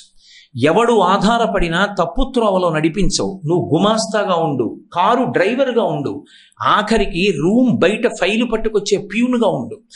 ఎవరిగా ఉన్నావన్న దానిని కాదు, నువ్వు ఉన్నావంటే లోపల ఉన్నవాడు నమ్మకంగా ఉంటాడు. అంత విశ్వాసము నీ దగ్గర ఉంది కాబట్టి. కానీ నీకు పెద్ద చదువు చదివే దక్షత లేదు, అందుకు నువ్వు ఇదిగో ఇలా చదువుకుని ఈ స్థానంలో రాణించు అని గురువు చెప్పగలడు. ఎందుకంటే విద్యార్థి యొక్క శక్తి గురువు తెలుసుకుని ఉన్నవాడు. ఆ గురువుని తల్లి తండ్రి పక్కన స్థానం ఇచ్చి గౌరవించిన నాడు విద్యార్థులు గురువుని తల్లిదండ్రుల కన్నా కూడా అధికంగా అథవా సమానంగా చూసి గౌరవిస్తే సమాజం ఎంత ఉన్నత పథంలో ప్రయాణిస్తుందో, విద్యార్థులందరికీ ఎంత చక్కటి మార్గదర్శనం దొరుకుతుందో మీరు ఆలోచించండి. దార్శనికుడైనటువంటి సర్వేపల్లి రాధాకృష్ణన్ గారు కలకన్నాడు మహానుభావుడు, ఈ దేశం విద్యా విధానం అలా ఉండాలి అని. అంటే ఒక సూర్యుండు సమస్త జీవులకు తానొక్కొక్కడై తోచుపోలిక ఏ దేవుడు సర్వకాలము మహాలీలన్ అంటాడు పోతన గారు భాగవతంలో. ఒక్క సూర్యుడే అందరికీ, ఎవరికి వాడే మా సూర్యుడే అనిపిస్తాడు. అలా ఒక్క పాఠం చెప్పిన గురువుగారు ప్రతి పిల్లవాడికి కూడా మా గురువుగారే నాకు దక్షుడు, నా భవిష్యత్తు చెప్పగలిగిన వాడు, నేనేమవాలో చెప్పినటువంటి మహానుభావుడు అన్న గౌరవం నాటుకుపోయేటట్టుగా అనుబంధం ఏర్పరచడానికి సంవత్సరానికి ఒక్కరోజు ఈ కార్యక్రమాన్ని చేపట్టండి, ఆ అనుబంధం ఏర్పరచండి అని ఆయన చెప్పాడు. సరే, ఏదైనా సరే ఒకలా చెప్తే ఒకలా వాడుకోవడం అలవాటైపోయిన స్థితిలో మనం ఉన్నాం. కాబట్టి ఇప్పుడు అది ఎలా నడుస్తోందన్న దాని గురించి నేను మాట్లాడడానికి సిద్ధంగా లేను. కాబట్టి మాట చెప్పడం అన్నది ఎంత శక్తివంతం అంటే, రాముడు అంత గొప్ప శీలము కలిగిన వాడు ఎందుకు అయ్యాడు, రాముడు దేవుడు కాబట్టి అయ్యాడు అన్న మాట నేను ససేమిరా అంగీకరించాను. నరుడిగా పుట్టాలని కోరుకున్నాడు కాబట్టే కౌసల్య గర్భవాసం చేసి 12 నెలలు కడుపులో ఉండి బయటికి వచ్చాడు. నరుడైతే తప్ప రావణ సంహారం చెయ్యలేడు. తతశ్చ ద్వాదశే మాసే చైత్రే నావమికే తిథౌ నక్షత్రేది దైవచ్చే సోచ్ఛ సంస్థేషు పంచషు గృహేషు కర్కటే లగ్నే వాక్పతాం బిందునాసహ ప్రోద్యమానే జగన్నాథం సర్వలోక నమస్కృతం అన్నారు మహర్షి బాలకాండలో. 12 నెలల కౌసల్య గర్భవాసం చేసి ప్రభవించినటువంటి సర్వలోక జగన్నాథుడైనటువంటి శ్రీ మహావిష్ణువు 16 అణాల నరుడిగా ఈ లోకంలో ప్రవర్తించినప్పుడు ఇంత శక్తినిచ్చేటప్పుడు ఆ శక్తితో పాటు ఏమివ్వాలో తెలుసుకుని ఇచ్చారు గురువులు. ఎలా ఇచ్చారు అంటే, కేవలం పాఠం చెప్పేసి మంత్రశక్తినిచ్చేసి ధనుర్వేదాన్ని నేర్పేయడం కాదు, ఇది ఉన్నందుకు ఎంత రక్షకుడుగా నిలబడాలో నేర్పారు. ఒకనాడు గురుస్థానం అంటే అలా ఉండేది. తనని చంపేవాడు దృష్టజ్యుమ్నుడని తెలిసి పాఠం చెప్పినవాడు ద్రోణాచార్యుల వారు. తన కొడుకు అని తెలిసి కూడా అశ్వత్థామకి చెప్పకుండా అర్జునుడికి బ్రహ్మాస్త్రం నేర్పాడు ధర్మం కోసం. ఒకనాడు గురువు అంటే ఆ స్థానంలో అలా నిలబడేవాడు నిష్పక్షపాతంగా. రామచంద్రమూర్తికి వశిష్ఠుడు పాఠం చెప్పినా అలా చెప్పాడు, సర్వే వేద విధశూరాః సర్వే లోకహితే రతాః సర్వే జ్ఞానోపసంపన్నాః. ఎన్ని తెలియాలో అన్నీ తెలిసేటట్టుగా చేశాడు. ప్రతి శాస్త్రాన్ని నేర్పాడు, కరతలామలకమైంది. కానీ అది గుణముగా భాషించకపోతే ఆ చదువుకున్న చదువు నిరర్థకము. జ్ఞాన కలునిలోని శారదయువులే అని పోతన గారు భాగవతంలో చెప్పినట్లుగా అది జ్ఞాన కలునిలోని శారదగా మారిపోతుంది. నువ్వే మాట అన్నావు, నువ్వన్న మాట నిజమని నేను సమర్థిస్తాను, అలా నేను శాస్త్రాన్ని మారుస్తానన్నాడు అనుకోండి, అది ధూర్త పాండిత్యం. ఏది సత్యమో దాన్ని సమర్థిస్తాను అన్నాడు అనుకోండి, వాడు జ్ఞాని, వాడు విద్వాంసుడు. కాబట్టి రామచంద్రమూర్తికి కేవలము జ్ఞానము ప్రసాదించడం కాదు, అది గుణముగా మారేటట్టు చేశాడు. గుణముగా మారడం అంటే మీరు లోకంలో గమనించండి, మానసికమైన భావన ముందు ఏర్పడితే తప్ప కర్మ జరగదు. నాకు శ్రీరామాయణం గురించి చెప్పడంలో గొప్ప ఉత్సాహం మనసులో ఉందనుకోండి, నేను ఉపన్యాసం చెప్పడం అనేటటువంటి కర్మ జరుగుతుంది. అసలు రామాయణం నేను చదువుకున్నాను చాలా, ఎందుకు అందరికీ చెప్పడం అనుకున్నాను అనుకోండి, అసలు నేను రామాయణం మీద ఉపన్యాసం ఎందుకు చేస్తాను? ముందు లోపల ఆలోచన ఉంటేనే అది గుణంగా మారుతుంది. అది పైన కర్మగా ప్రకటనమై అందుబాటులోకి వస్తుంది. లోపల మనస్సు యందు ఎప్పుడెప్పుడు ఏ అవసరంగా గుణంగా మారి లోకహితము కొరకు ప్రకటనమయ్యేటట్టుగా మనసు అధ్యవసాయ బుద్ధితో తయారు కావాలో అలా వండి తయారు చేశాడు వశిష్ఠుడు. అంటే మనస్సుకి అంత ఆర్ద్రతని కల్పించాడు. అందుకే అంతటి కారుణ్యమూర్తి. నిజానికి దశావతారాల్లో రామచంద్రమూర్తి చంపినంత మందిని ఏ అవతారం చంపలేదు. కానీ రామచంద్రమూర్తికి ఒక్కడికే కొన్ని పేర్లు ఉన్నాయి, వీరరాఘవ, విజయరాఘవ అని. ఎప్పుడూ కోదండం పట్టుకు నిలబడతాడు. అలా నిలబడినా కూడా ఆయన కన్నుల వంక చూస్తే చాలు ఆనందం. తక్కువేమి మనకు రాముండొక్కడుండు మరకు అంటాడు రామదాస్ గారు. ఆ రామచంద్రమూర్తి పేరెత్తేటప్పటికీ మనకి రక్ష అని నమ్మకం. చంటి పిల్లవాడు, వాడికి ఏం తెలుసు, వాడికి ఏం తెలియదు. ఆఖరికి వాడి చెవిలో చీమ దూరినా వాడికి నా చెవిలో చీమ దూరిందని చెప్పడం రాదు. తన చెయ్యి తీసి ఇలా చెవిలో వేలు పెట్టుకోవడం కూడా రాదు. ఆ చెయ్యి వెళ్ళదు, వేలు ఆ చెయ్యి ఎటో పోతుంటుంది ఇలా. అందుకే పిల్లలకి స్నానం చేయించగానే వాడికి అనుష్ఠాన బలం లేదు కాబట్టి, తనంత తాను అనుష్ఠానం చేసుకోలేడు కాబట్టి తల్లి రక్ష పెడుతుంది. ఆ మిగిలిన జలంతో 3 మార్లు తిప్పి శ్రీరామ రక్ష 5వ తనం 100 ఏళ్ళు ఆయుష్ అంటుంది. ఆ నీటి చుట్టూ తిప్పి శ్రీరామ రక్ష అని ఒక్క మాట అంటే చాలు, రామచంద్ర ప్రభువు యొక్క అనుగ్రహం కలుగుతుంది. అంత మహానుభావుడు రామచంద్రమూర్తి. ఆనాటి నుండి ఈనాటి వరకు కూడా రామచంద్రమూర్తి యందు అన్ని గుణములు ప్రకాశించి భక్తుల చేత జేజేలు పొందుతున్నాడంటే అలా తయారు చేసినటువంటి వాళ్ళు వశిష్ఠుడు, విశ్వామిత్రుడు. ఎంత గొప్పగా మాట్లాడారో మీరు రామాయణం చదవాలి. నేను అందున ఆఖరి రోజు ఉపన్యాసం ఎంతగాని చెప్పగలను.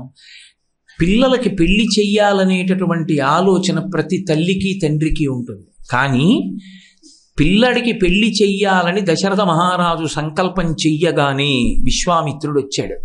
అసలు వైవాహిక జీవితం అంటే ఏమిటో, భార్య అంటే ఏమిటో, భార్య పరమేశ్వరుడు ఇచ్చిన ఎంత అపురూపమైన బహుమానమో, భార్యాభర్తల మధ్య జీవితం అంటే ఎంత సున్నితంగా ఎంత అందంగా ఉండాలో, భార్య పురుషునకు ఎంత గొప్ప శాంతి స్థానమో ఎంత కీర్తి స్థానమో రామచంద్రమూర్తికి చెప్పకుండా చెప్పాడు విశ్వామిత్రుడు. రామా, భార్య అంటే ఏమనుకుంటున్నావు అంటే, ఇప్పుడు నాకెందుకండి అనొచ్చు రాముడు. అందుకే అలా అనలేదు.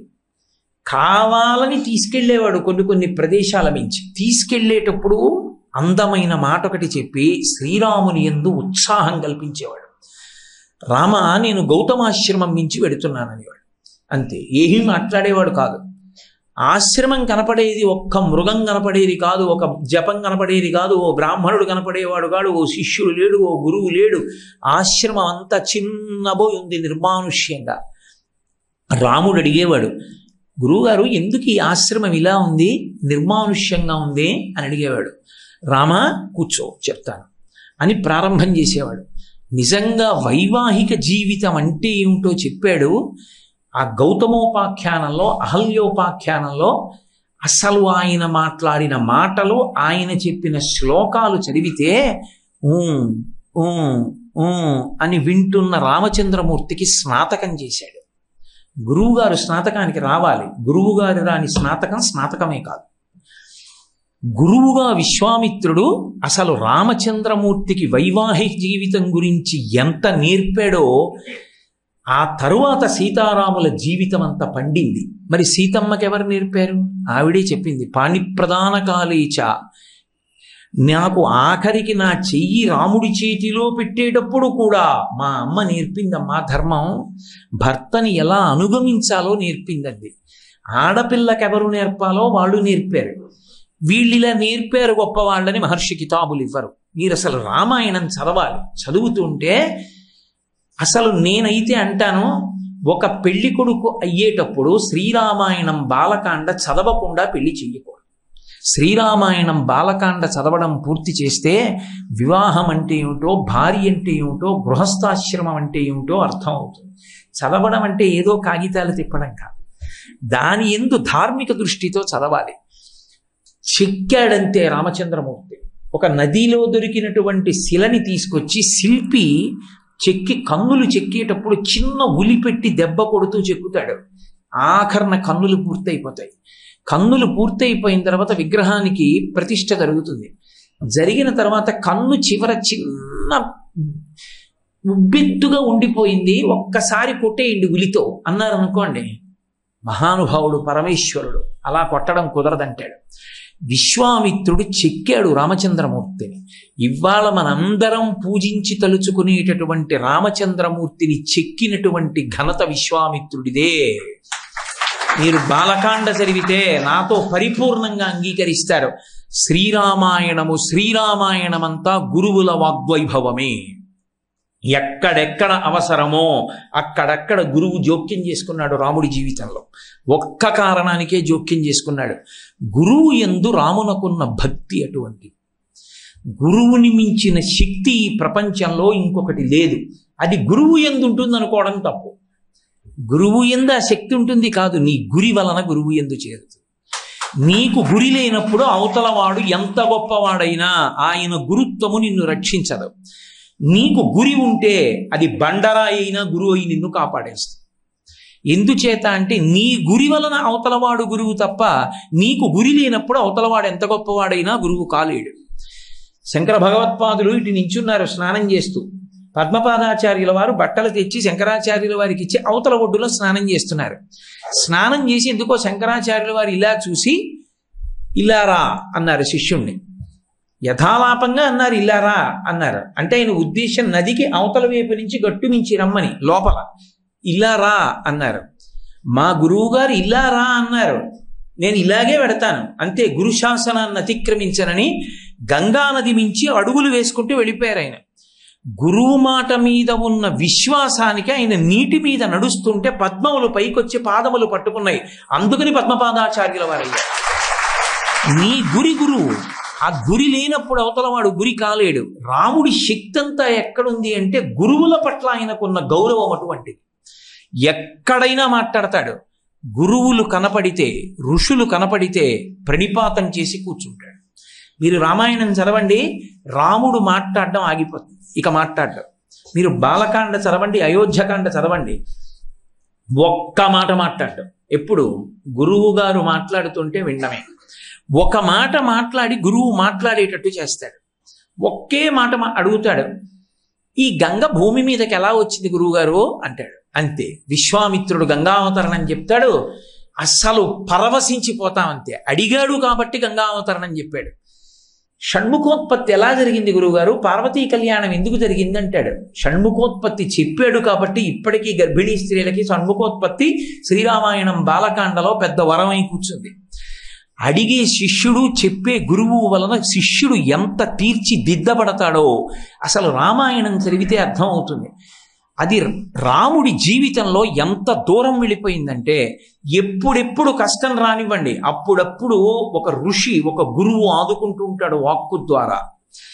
మీకు చూడండి, సీతాపహరణం జరగాలి. సీతాపహరణం జరిగితే తప్ప రాముడు రావణ సంహారం చెయ్యడు. రాముడు నరుడిగా ఉన్నాడు, నువ్వు విష్ణువువి అవతారంగా వచ్చావు, రావణ సంహారం చెయ్యాలని ఎవరు చెప్పినా రాముడు ఒక్కటే అంటాడు, నేను విష్ణువుని కాను, నేను నరుణ్ణి, నేను దాశరథిని, దశరథ మహారాజు గారి కొడుకుని అంటాడు. యుద్ధకాండ అయిపోయాక కూడా ఇంద్రాదులతో అదే మాట చెప్పాడు. ఆయన నరుడిగానే ఉన్నాడు. మరి అటువంటి నరుడికి అసలు వచ్చిన అవతారం రామావతారం రావణ సంహారం కొరకు కనుక రావణ సంహారం అయ్యేటట్టుగా చెయ్యాలంటే ఏం చెయ్యాలి? మహానుభావుడు రామాయణాన్ని మలుపు తిప్పినవాడు తన మాటతో అగస్త్య మహర్షి. మీరు అరణ్యకాండ చదివితే అర్థమవుతుంది. అగస్త్య మహర్షి ఆశ్రమానికి వెడితే ఒక గురువు వైభవం అంటే ఏమిటో అగస్త్యాశ్రమాన్ని చూస్తే తెలుస్తుంది. నేను అందుకే ఇప్పటికీ తిరుపతి వెడితే కొండ మీద వెంకటేశ్వర స్వామిని చూడడం నాకు ఎంత ఇష్టం. తిరుపతి పట్టణంలో అగస్త్య మహర్షి విడిది చేసినటువంటి ఆ ప్రదేశం, ఆయన ఆరాధన చేసిన శివలింగం, ఆ క్షేత్రానికి వెళ్ళి దర్శనం చేసుకోవడం, అక్కడ ఉన్న మర్రి చెట్టు వంక చూడడం నాకు ఎంత ఇష్టం. మహానుభావుడు అగస్త్య మహర్షి అక్కడ తిరిగి వెంకటేశ్వర స్వామి వారికి ఆతిథ్యం ఇచ్చాడు. అందుకే కళ్యాణ శ్రీనివాసం వచ్చింది. కంచికామకోటి పీఠాధిపత్యం వహించినటువంటి, నడిచే దేవుడిని పేర్గాంచినటువంటి అపర శంకర భగవత్పాదుల అవతారమైన చంద్రశేఖరేంద్ర సరస్వతి మహాస్వామి ఆ అగస్త్యాశ్రమానికి వెళ్ళినప్పుడు శివాలయంలోకి వెళ్ళి సత్యదండం పట్టుకుని కొన్ని గంటలు జపం చేస్తూ ధ్యానమగ్నులై ఉండిపోయారు. అంత శక్తి కలిగిన లింగం ఈ లింగం అని చెప్పారు. అగస్త్య ప్రతిష్ఠ శివలింగం. దేవతలు ఆ ఆశ్రమానికి వస్తుండేవారు. సాధారణంగా దేవతలను ఆవాహన చేస్తారు. అగస్త్యాశ్రమానికి దేవతలకు ఆవాహన కాదు, ఆయా స్థానములకు దేవతలు వచ్చి అగస్త్య మహర్షిని పూజ చేసి పెడతారు. అది అగస్త్య శక్తి. అటువంటి అగస్త్యుడు ఒక మాట అన్నాడు, సీతారామ లక్ష్మణులారా 14 ఏళ్ళు పూర్తయ్యే వరకు నా దగ్గర ఉండండి అన్నాడు. రాముడేమనలేదు, ఒక్క క్షణం ఆలోచించి అన్నాడు, వద్దులేండి అన్నాడు. రామా, నేను ఉండమన్నాను కానీ ఇప్పుడు వద్దంటున్నాను. ఇక్కడ దగ్గరలో వేరొక ప్రదేశం ఉంది, నువ్వు అక్కడ ఉండన్నాడు. ఏ జనస్థానంలో ఉండగా సీతాపహరణం జరిగిందో ఆ ప్రదేశంలో ఉండమని రాముణ్ణి పంపినవాడు అగస్త్యుడే. ఎందుకు చెప్పాడంటే సీతాపహరణం జరగాలని చెప్పాడు. సీతాపహరణం జరిగితే తప్ప రావణ సంహారం అవదు. రావణ సంహారం అవ్వకపోతే రామావతార ప్రయోజనము పూర్తి కాదు. ఒక్క మాటతో రామాయణం యొక్క దిశ తిప్పేశాడంతే అగస్త్యుడు. అదే అగస్త్య మహర్షి సీతాపహరణం జరిగిపోయింది, కిష్కింధకాండ అయిపోయింది, సుందరకాండ అయిపోయింది, యుద్ధకాండలోకి వెళ్ళిపోయారు, అందరినీ చంపాడు రాముడు. నశ్రమో నజ్వరో వాతేన రూపస్య విపర్యయ అని అతిబల విద్యలిచ్చాడు విశ్వామిత్రుడు. ఇన్ని పొందిన రాముడు రావణాసురుడితో యుద్ధం చేసేటప్పుడు బడలిపోయాడు. అసలు మీరు రామాయణంలో యుద్ధకాండ చదివితే రాక్షసులు నరులు, రాక్షసులు వానరులు యుద్ధం చేయలేదు. దిక్కుమాల యుద్ధం తర్వాత చేసుకోవచ్చు, నువ్వు నన్ను కొట్టడం నేను నిన్ను కొట్టడం ఎప్పుడైనా చెయ్యొచ్చు, మళ్ళీ రాదురా ఇలాంటి యుద్ధం, చూడండి ముందు అసలు రామరావణ యుద్ధం అన్నారు. అసలు ఉపమానం ప్రయోగించడానికి వాల్మీకి మహర్షి అందెవేసిన చెయ్యి. వాల్మీకి మహర్షి దగ్గర కాళిదాసు నేర్చుకున్నాడు, అనుకరించాడు. ఉపమా కాళిదాసస్య అని ఆ శక్తి వాల్మీకి మహర్షి రామాయణం నుంచి వచ్చింది. అటువంటి వాల్మీకి ఉపమానం వేయలేదు రామరావణ సంగ్రామానికి. సముద్రానికి సముద్రమే ఉపమానం, రామరావణ యుద్ధానికి రామరావణ యుద్ధమే ఉపమానం అన్నారు. అంత అద్భుతంగా జరిగింది. అంత పెద్ద యుద్ధం జరుగుతుంటే రాముడు బడలిపోయాడు. బడలిపోయి అసలు ఈ రావణుణ్ణి ఎలా నిగ్రహించడం అర్థం కాలేదు ఆయనకి. అర్థం కాని స్థితిలో మళ్ళీ వచ్చాడు అగస్త్యుడు. అప్పుడు వచ్చాడు, తతో యుద్ధ పరిశ్రాంతం సమరే చింతయా స్థితం రావణం చాగ్రతో దృష్ట్వా యుద్ధాయ సముపస్థితం దైవతైశ్చ సమాగమ్య ద్రష్టుమభ్యాగతోరణం ఉపాగమ్య బ్రవీద్రామ అగస్త్యో భగవాన్ ఋషి. రామాయణంలో చాలా చమత్కారం ఏమిటంటే రాముడు ఎప్పుడైనా గురువుని పిలిచేటప్పుడు పేరు పెట్టి కానీ ఋషి అని కానీ అనడు, హే భగవన్ అంటుంటాడు. బ్రహ్మమునకు మీకు అభేదమని ఎవరిని పిలిచినా హే భగవన్ అంటుంటాడు. ఏమి పిలుపు, ఏమి మాట తీరనిపిస్తుంది. మర్యాదానాంచ లోకస్య కర్త కారయితాచ సహా అంటారు. అందుకే హనుమ సుందరకాండలో వాక్కు అంత సరళంగా ఉంటుంది రామచంద్రమూర్తిది. అటువంటి రాముడికి ఆకాశ మార్గంలో వచ్చాడు, గబగబా వచ్చాడు రాముడి దగ్గరికి. రామ రామ మహాబాహో శృణు గృహ్యం సనాతనం ఏన సర్వాన్నరీన్ వచ్చ సమరే విజీష్యసి ఆదిత్య హృదయం పుణ్యం సర్వశత్రు వినాశనం జయావహం జపే నిత్యం అక్షయం పరమం శివం. ఎవరైనా ఏదైనా స్తోత్రం చెప్తే తర్వాత ఫలశ్రుతి చెప్తారు. ఒక్క ఆదిత్య హృదయానికి ఫలశ్రుతి ముందు చెప్పి తర్వాత చెప్పారు. ఎందుకని అంటే శిష్యుణ్ణి ఆదుకోవాలి. రామ రామ ఒక్క మాట పిలవలేదు, రామ రామ మహాబాహో అని పిలిచాడు. రామ రామ అంటే ఆర్తి ప్రకటన. నేను నా కొడుకుని రైలు ఎక్కించడానికి స్టేషన్కి వచ్చి, అయ్య బాబో ఇదేమిట్రా ఇంత జనం వేలాడుతున్నారు, రైలు ఎక్కడా ఖాళీ లేదు, అయినా రేపు తెల్లారితే నువ్వు ఆఫీస్కి వెళ్ళిపోవాలంటున్నావు, సరే ఎలాగో అలా ఎక్కని చెప్పి మంచి శీతాకాలంలో జనరల్ కంపార్ట్మెంట్లో డోర్ దగ్గర నించోబెట్టాను. వాడు ఎక్కి, నాన్నగారండి మీరు ఇంటికి వెళ్ళండి, నేను ఎలాగో అలా లోపలికి ఎడతానులేండి, మీరు బెంగ పెట్టుకోకండి సుమా అంటున్నాడు. ఇంతలో ఎవరో వచ్చి నా కాళ్ళకి దండం పెట్టారు. అయ్యా ఎవరన్నాను. నల్ల కోటు వేసుకుని టీటీఈ వచ్చి నమస్కారం పెట్టి, అయ్యా మీరు హైదరాబాద్ వస్తున్నారా అన్నాడు. లేదండి నేను రావట్లేదు, మా అబ్బాయి వస్తున్నాడు. ఎక్కడున్నాడు మీ అబ్బాయి అన్నాడు. అగో జనరల్ కంపార్ట్మెంట్ ఎక్కించానండి, ఎక్కడా చోట. అయ్యో మీ అబ్బాయిని జనరల్ కంపార్ట్మెంట్ ఏంటండి, నా కోచ్ ఎక్కించండి, నా సీట్లో కూర్చోబెడతాను అన్నాడు. ఇప్పుడు నేను మా అబ్బాయి దగ్గరికి వెళ్ళి పిలిస్తే ఏమని పిలుస్తాను?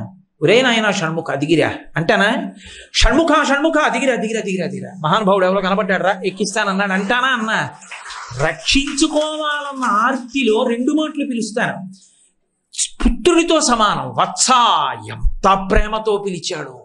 అసలు వాగ్వైభవం ఎంత ప్రేమని ఆవిష్కరించాడో. గురువే. రామరామ మహాబాహో శృణుగృహ్యం సనాతనం ఏన సర్వాన్నరీన్ వత్స సమరే విజీష్యసి. యుద్ధంలో గెలుస్తావురా రామా, ఈ మంత్రాన్ని ఉపదేశం పొందరా ముందు, ఇది నీకు సమస్తమైన విజయాలను ఇచ్చేస్తుందిరా. ఈ ఉపదేశానికి ఏమైనా నువ్వు అంగన్యాస కరన్యాసాలు పెద్ద హడావిడి అనుకుంటున్నావా? ఈ ఏమైనా పూజా మందిరానికి వెళ్ళాలనుకుంటున్నావా? కాంతారేషు భయేషు చ అరణ్యంలో నిలబడి చదివించరా. ఏమీ ఇచ్చారండి ఆదిత్య హృదయం. నేను ఇప్పటికీ విశాఖపట్నం ఉపన్యాసాలకు వెడితే సముద్రపు ఒడ్డుకి వెళ్ళి కూర్చుంటూ ఉంటాను ఇంట్లో సంధ్యావందనం చేసి. సూర్యోదయం సముద్రంలోంచి పైకొస్తాడు మహానుభావుడు సూర్య భగవానుడు. ఆ పైకి వచ్చేటప్పుడు కొద్దిగా ఎర్రటి కాంతి వస్తుంది. కళ్ళు మూసుకొని ఆదిత్య హృదయం చదివితే ఖచ్చితంగా బింబం కనపడడానికి ఎంత సమయం పడుతుందో అంతే సమయం ఆదిత్య హృదయానికి పడుతుంది. లెక్క అలా కట్టారు మహర్షి. ఏ ఋతువులోనైనా సరే బింబదర్శనం ప్రారంభమవుతూ వెలుతురు రాగానే మొదలు పెడితే మీరు కళ్ళు తెరిచేటప్పటికి బింబం కనపడుతుంది. అది ఏ బింబమో తెలుసా? ఆదిత్య హృదయం చదివే వాళ్ళు ఏ బింబాన్ని ఉపాసన చెయ్యాలని మంత్రశాస్త్రమునందు చెప్పబడిందో గురువులు చేసేటప్పుడు ఏ రూపాన్ని ధ్యానం చేయమని చెప్తారో ఆ రూపం కనపడుతుంది. అప్పుడు మహర్షి అంత అద్భుతంగా ఇచ్చారు. ఉపదేశం చేసేసిన అగస్త్య మహర్షి అక్కడ లేరు, వెళ్ళిపోయారు. దేవతలు కూడా నిలబడి చూస్తున్నారు ఏమవుతుంది రామరావణ సంగ్రామం అని. జగామచ యథాగతం, ఎలా వచ్చాడో అలా వెళ్ళిపోయాడు అగస్త్యుడు. మరి ఉపదేశం చేసిన వాడు ఆ ఆదిత్య హృదయం చదివి రాముడు రావణుండి చంపాడో లేదో చూడద్దా? తన మాట మీద తనకి నమ్మకం. నేను ఆదిత్య హృదయం ఇచ్చాక ఇంకా రావణుడు బ్రతికుంటాడా? వెళ్ళిపోయాడంతే, చూడక్కర్లేదు. చూడాలనుకున్న వాళ్ళు నించున్నారు. దేనికోసం? అగస్త్యుడు ఇచ్చిన మంత్రం ఎంత శక్తివంతమో చూడ్డానికి. ఆ ఆదిత్య హృదయం చదివాడంతే పడిపోయాడు రావణుడు. ఎంత గొప్ప మంత్రాన్ని ఇచ్చాడో, ఎలా శిష్యుణ్ణి రక్షించుకున్నాడో, గురువుల వాగ్వైభవం ఏమిటో, ఒక్కొక్క మాట మాట్లాడితే గురువు ఎలా రక్ష పెడుతుందో చూపించారు రామాయణంలో. రామాయణమంతా వాగ్వైభవమే. అందులో రామచంద్రమూర్తి వైపు నుంచి చూసినప్పుడు అసలు రామాయణం పరమాద్భుతం. అసలు మీరు ఏ పాత్రలోంచి చూడండి రామాయణం అలాగే. ఆ కళ్ళజోడు పెట్టుకుంటే చాలు, రామాయణము వాగ్వైభవము అన్న కళ్ళజోడు పెట్టుకుని రామాయణం చదవడం మొదలు పెడితే, నేను మీతో ఏదో అట్టహాసానికి చెప్పట్లేదు, రామాయణము వాగ్వైభవము 42 రోజులు మాట్లాడతా నేను. శ్రీరామాయణం అంతా అంతే, వాగ్వైభవమే. అద్భుతం రామాయణం. ఎందుచేత అంటారేమో, ఒక భర్త ఎంత కీర్తి ప్రతిష్టలు కలిగిన వాడు కానివ్వండి, ఒక భర్త ఎంత గొప్పవాడు కానివ్వండి, ఎంత విద్వాంసుడు కానివ్వండి, ఆయన కీర్తి అంతా దేని వలన పోతుంది అంటే, భార్య ధార్మికమైనటువంటి నడవడి కలిగినది కాకపోతే, ఆచారము తెలియనిదైపోతే భర్త కీర్తి కూడా మంట కలిసిపోతుంది. నేను మీతో ఒక్కటే మాట చెప్తాను వినండి. సబర్మతి ఆశ్రమంలో గాంధీ మహాత్ముడు ఉన్న రోజుల్లో, అందుకే వాళ్ళందరూ రాజనీతిజ్ఞులు, వాళ్ళు రాజకీయ నాయకులు కారు. వాళ్ళు సబర్మతి ఆశ్రమంలో ఉన్న రోజుల్లో మహిళా కార్యకర్తలు వెళ్ళి అడిగారు, శ్రీరామాయణంలో సీతమ్మ వ్యక్తిత్వం, ఆవిడ వైభవం ఎటువంటిది మాకు చెప్పమని అడిగారు. ఆయన అన్నారు, అసలు సీతమ్మ లేని నాడు రామునికి కీర్తి లేదు అన్నారు. వాళ్ళన్నారు, మేము మహిళా కార్యకర్తలను అడిగాం కాబట్టి ఇలా అన్నారా అన్నారు. రాట్నమాపి వెంటనే ఆయన ఒక దృష్టాంతం చెప్పారు. సుందరకాండలో సీతమ్మ పడినటువంటి కష్టం రాముడు పడలేదు. ఎందుచేత అంటే, మనిషి జీవితంలో కష్టమన్న మాటకి అత్యంత తీవ్రమైన హద్దు ఏమిటంటే, తన కష్టాన్ని పంచుకోవడానికి ఇంకొకడు లేకపోవడం. కష్టం పోయేది ఎప్పుడు అంటే, బాహ్యంలో కష్టం పోయిందా పోలేదా వదిలేయండి, మీ కష్టాన్ని ఒకరికి చెప్పుకునే అవకాశం ఉందనుకోండి, ఊరడిల్లండి ఏం పర్వాలేదులేండి అనేవాడు ఒకడు ఉన్నాడు అనుకోండి, మీ కష్టం సగం పోతుంది. అసలు అలా పంచుకోవడానికి ఓ మనిషి లేడనుకోండి, ఆ కష్టం ద్విగుణీకృతం అయిపోయి బుర్ర బద్దలైపోతుంది ఆలోచనలతో. ఎండకన్నిరుగని ఇల్లాలు, జనక మహారాజు గారి కుమార్తె, దశరథ మహారాజు గారి పెద్ద కోడలు, రామచంద్రమూర్తి ధర్మపత్ని, లక్ష్మణస్వామి, మాన్యాగురు వినీతస్య లక్ష్మణస్య గురుప్రియ యది సీతాపి దుఃఖార్త కాలోహి దురతిక్రమ అన్నారు మహర్షి. లక్ష్మణస్వామి చేత నిరంతరము నమస్కరింపబడేటటువంటి వదిన గారు, అటువంటి తల్లిని తీసుకెళ్లి రావణాసురుడు అపహరించి, చుట్టూ లంబకర్ణ లలాటంచ లంబోదర పయోధరాం లంబోష్టీం లంబచుకాం లంబాస్యాం లంబజానుకాం, ఆవిడ జీవితంలో ఎప్పుడూ చూడనంత వికృతమైనటువంటి రాక్షస స్త్రీలనందరినీ చుట్టూ కాపలా పెడితే, వాళ్ళు కళ్ళు తాగుతూ నరమాంసం తింటూ, ఎప్పుడెప్పుడు రావణుడు ఈమెని చంపమంటాడా, చంపిన తర్వాత దెబ్బలాడుకోవద్దు వాటాలు వేసుకుందామని మాట్లాడుకుంటుంటే, రాముడు ఉన్నాడో తెలియదు, ఎప్పుడు వస్తాడో తెలియదు. భూమౌచ చెయ్యా నియమశ్చ ధర్మే పతివ్రతాత్వం విఫలం మమేదం అంటుంది ఒక చోట. అన్ని నియమాలు పాటిస్తూ పతివ్రతా ధర్మానికి కట్టుబడి ఉండిపోయినటువంటి సీతమ్మ తన కష్టం చెప్పుకోవడానికి వేరొక మనిషి లేడు. ఎవరిది కష్టం? రాముడిదా సీతమ్మదా? రాముడు కష్టం చెప్పుకోవడానికి లక్ష్మణస్వామి పక్కన ఉన్నారు. రాముడు మాట్లాడితే వినడానికి సుగ్రీవుడు ఉన్నాడు. రాముడికి సహాయం చెయ్యడానికి స్వామి హనుమ ఉన్నారు. కోట్ల మంది వానరులు ఉన్నారు. నా తల్లికి ఎవరున్నారు? ఆడది బేల, ఎవ్వరు లేరు. తను నమ్ముకున్న ధర్మం తప్ప ఇంకొకటి లేదు. అంత కష్టంలో ఉండగా ఎవరో వచ్చి అమ్మా నిన్ను తీసుకెళ్ళి మీ ఆయన దగ్గర అప్పచెప్పేస్తాను రా అన్నారు అనుకోండి, ఎగిరి గంతేసిన ఆయన ఉపకారం చేసి పెడదు అంటుంది. వచ్చినవాడు సామాన్యుడు కాడు. పిల్లంత రూపంలో వచ్చినటువంటి హనుమ సీతమ్మతో మాట్లాడారు. అది వాగ్వైభవం అంటే. నిజంగా శ్రీరామాయణం ఏమి కావ్యం అండి, అమృతంతో రచించారు వాల్మీకి. ఆయన అన్నారు, అమ్మా నిన్ను మీ ఆయన దగ్గర దిగబెడతాననలేదు. ప్రాపయిష్యామి శక్రాయ హవ్యం హుతమివానలా అన్నారు. అసలు ఆ మాట ఏమి పొందిక. అందుకే హనుమని ఉపాసన చేస్తే వాగ్వైభవం వస్తుంది. అమ్మా నిన్ను రామచంద్రమూర్తి దగ్గర ఎలా చేరుస్తానో తెలుసా అమ్మా? ప్రాపయిష్యామి శక్రాయ హవ్యం హుతమివానలా. హోమం చేసేటప్పుడు ఇంద్రాయ స్వాహ అని హవిస్సేస్తారు. అగ్నిహోత్రుడు దాన్ని పుచ్చుకుంటాడు. పుచ్చుకుని పట్టుకెళ్ళి ఇంద్రుడికి ఇస్తాడు. ఇప్పుడు అగ్ని పుచ్చుకున్నాడు కాబట్టి ఆ హవిస్సుకి ఏమైనా కొంత మలినం కలిగిందా, శౌచము తగ్గిందా, లేకపోతే పరమ పవిత్రమై ఇంద్రుడు తినడానికి యోగ్యమైందా అంటే పవిత్రమైంది. అగ్ని పట్టుకున్నాడు కాబట్టే దేవతలు తింటారు. అందుకే హవ్యవాహన అని పేరు. హవ్యం అగ్నిహోత్రం ద్వారా వెడితేనే దేవతలు పుచ్చుకుంటారు. అందుకే అగ్నిలో పడింది అని హవ్యానికి వచ్చినటువంటి లోటేం లేదు, మరింత పవిత్రమవుతుంది. అమ్మా నేను నిన్ను తీసుకెళ్ళి రాముడి దగ్గర అప్పచెప్పేస్తాను అన్నప్పుడు, నేను నిన్ను ముట్టుకున్నప్పుడు, నిన్ను నా భుజం మీద కూర్చోపెట్టుకున్నప్పుడు నా మనసులో మలిన భావన ఉంటుంది అనుకుంటున్నావా అమ్మా అన్నమాట కూడా నోటితో అనలేదు. అమ్మా హవ్యాన్ని అగ్నిహోత్రుడు ఇంద్రుడికి ఇచ్చినట్టు నిన్ను ఇస్తానమ్మా అన్నారు. అసలు ఏమి పవిత్రమైన వాక్కు, ఏమి అద్భుతమైన మాట. అంటే ఆ తల్లి అంది, పక్కున నవ్వింది. నాయనా నువ్వు ఇంతున్నావా, నీకింత భుజమా, నువ్వు నన్ను తీసుకెడతావా, ఎలా తీసుకెడతావు, నీ వానర బుద్ధి బయట పెట్టుకున్నావంది.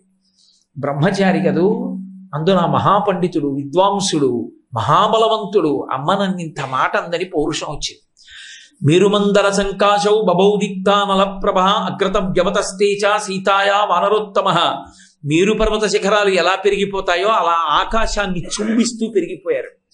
కాల్చిన పెనల్లా ఉన్నటువంటి ముఖం, పెద్ద పెద్ద దంస్ట్రలు, ఇనప పరిఘలు లాంటి బాహువులతో నిలబడి, అమ్మా చూశావా నా రూపం ఏమిటో అన్నారు.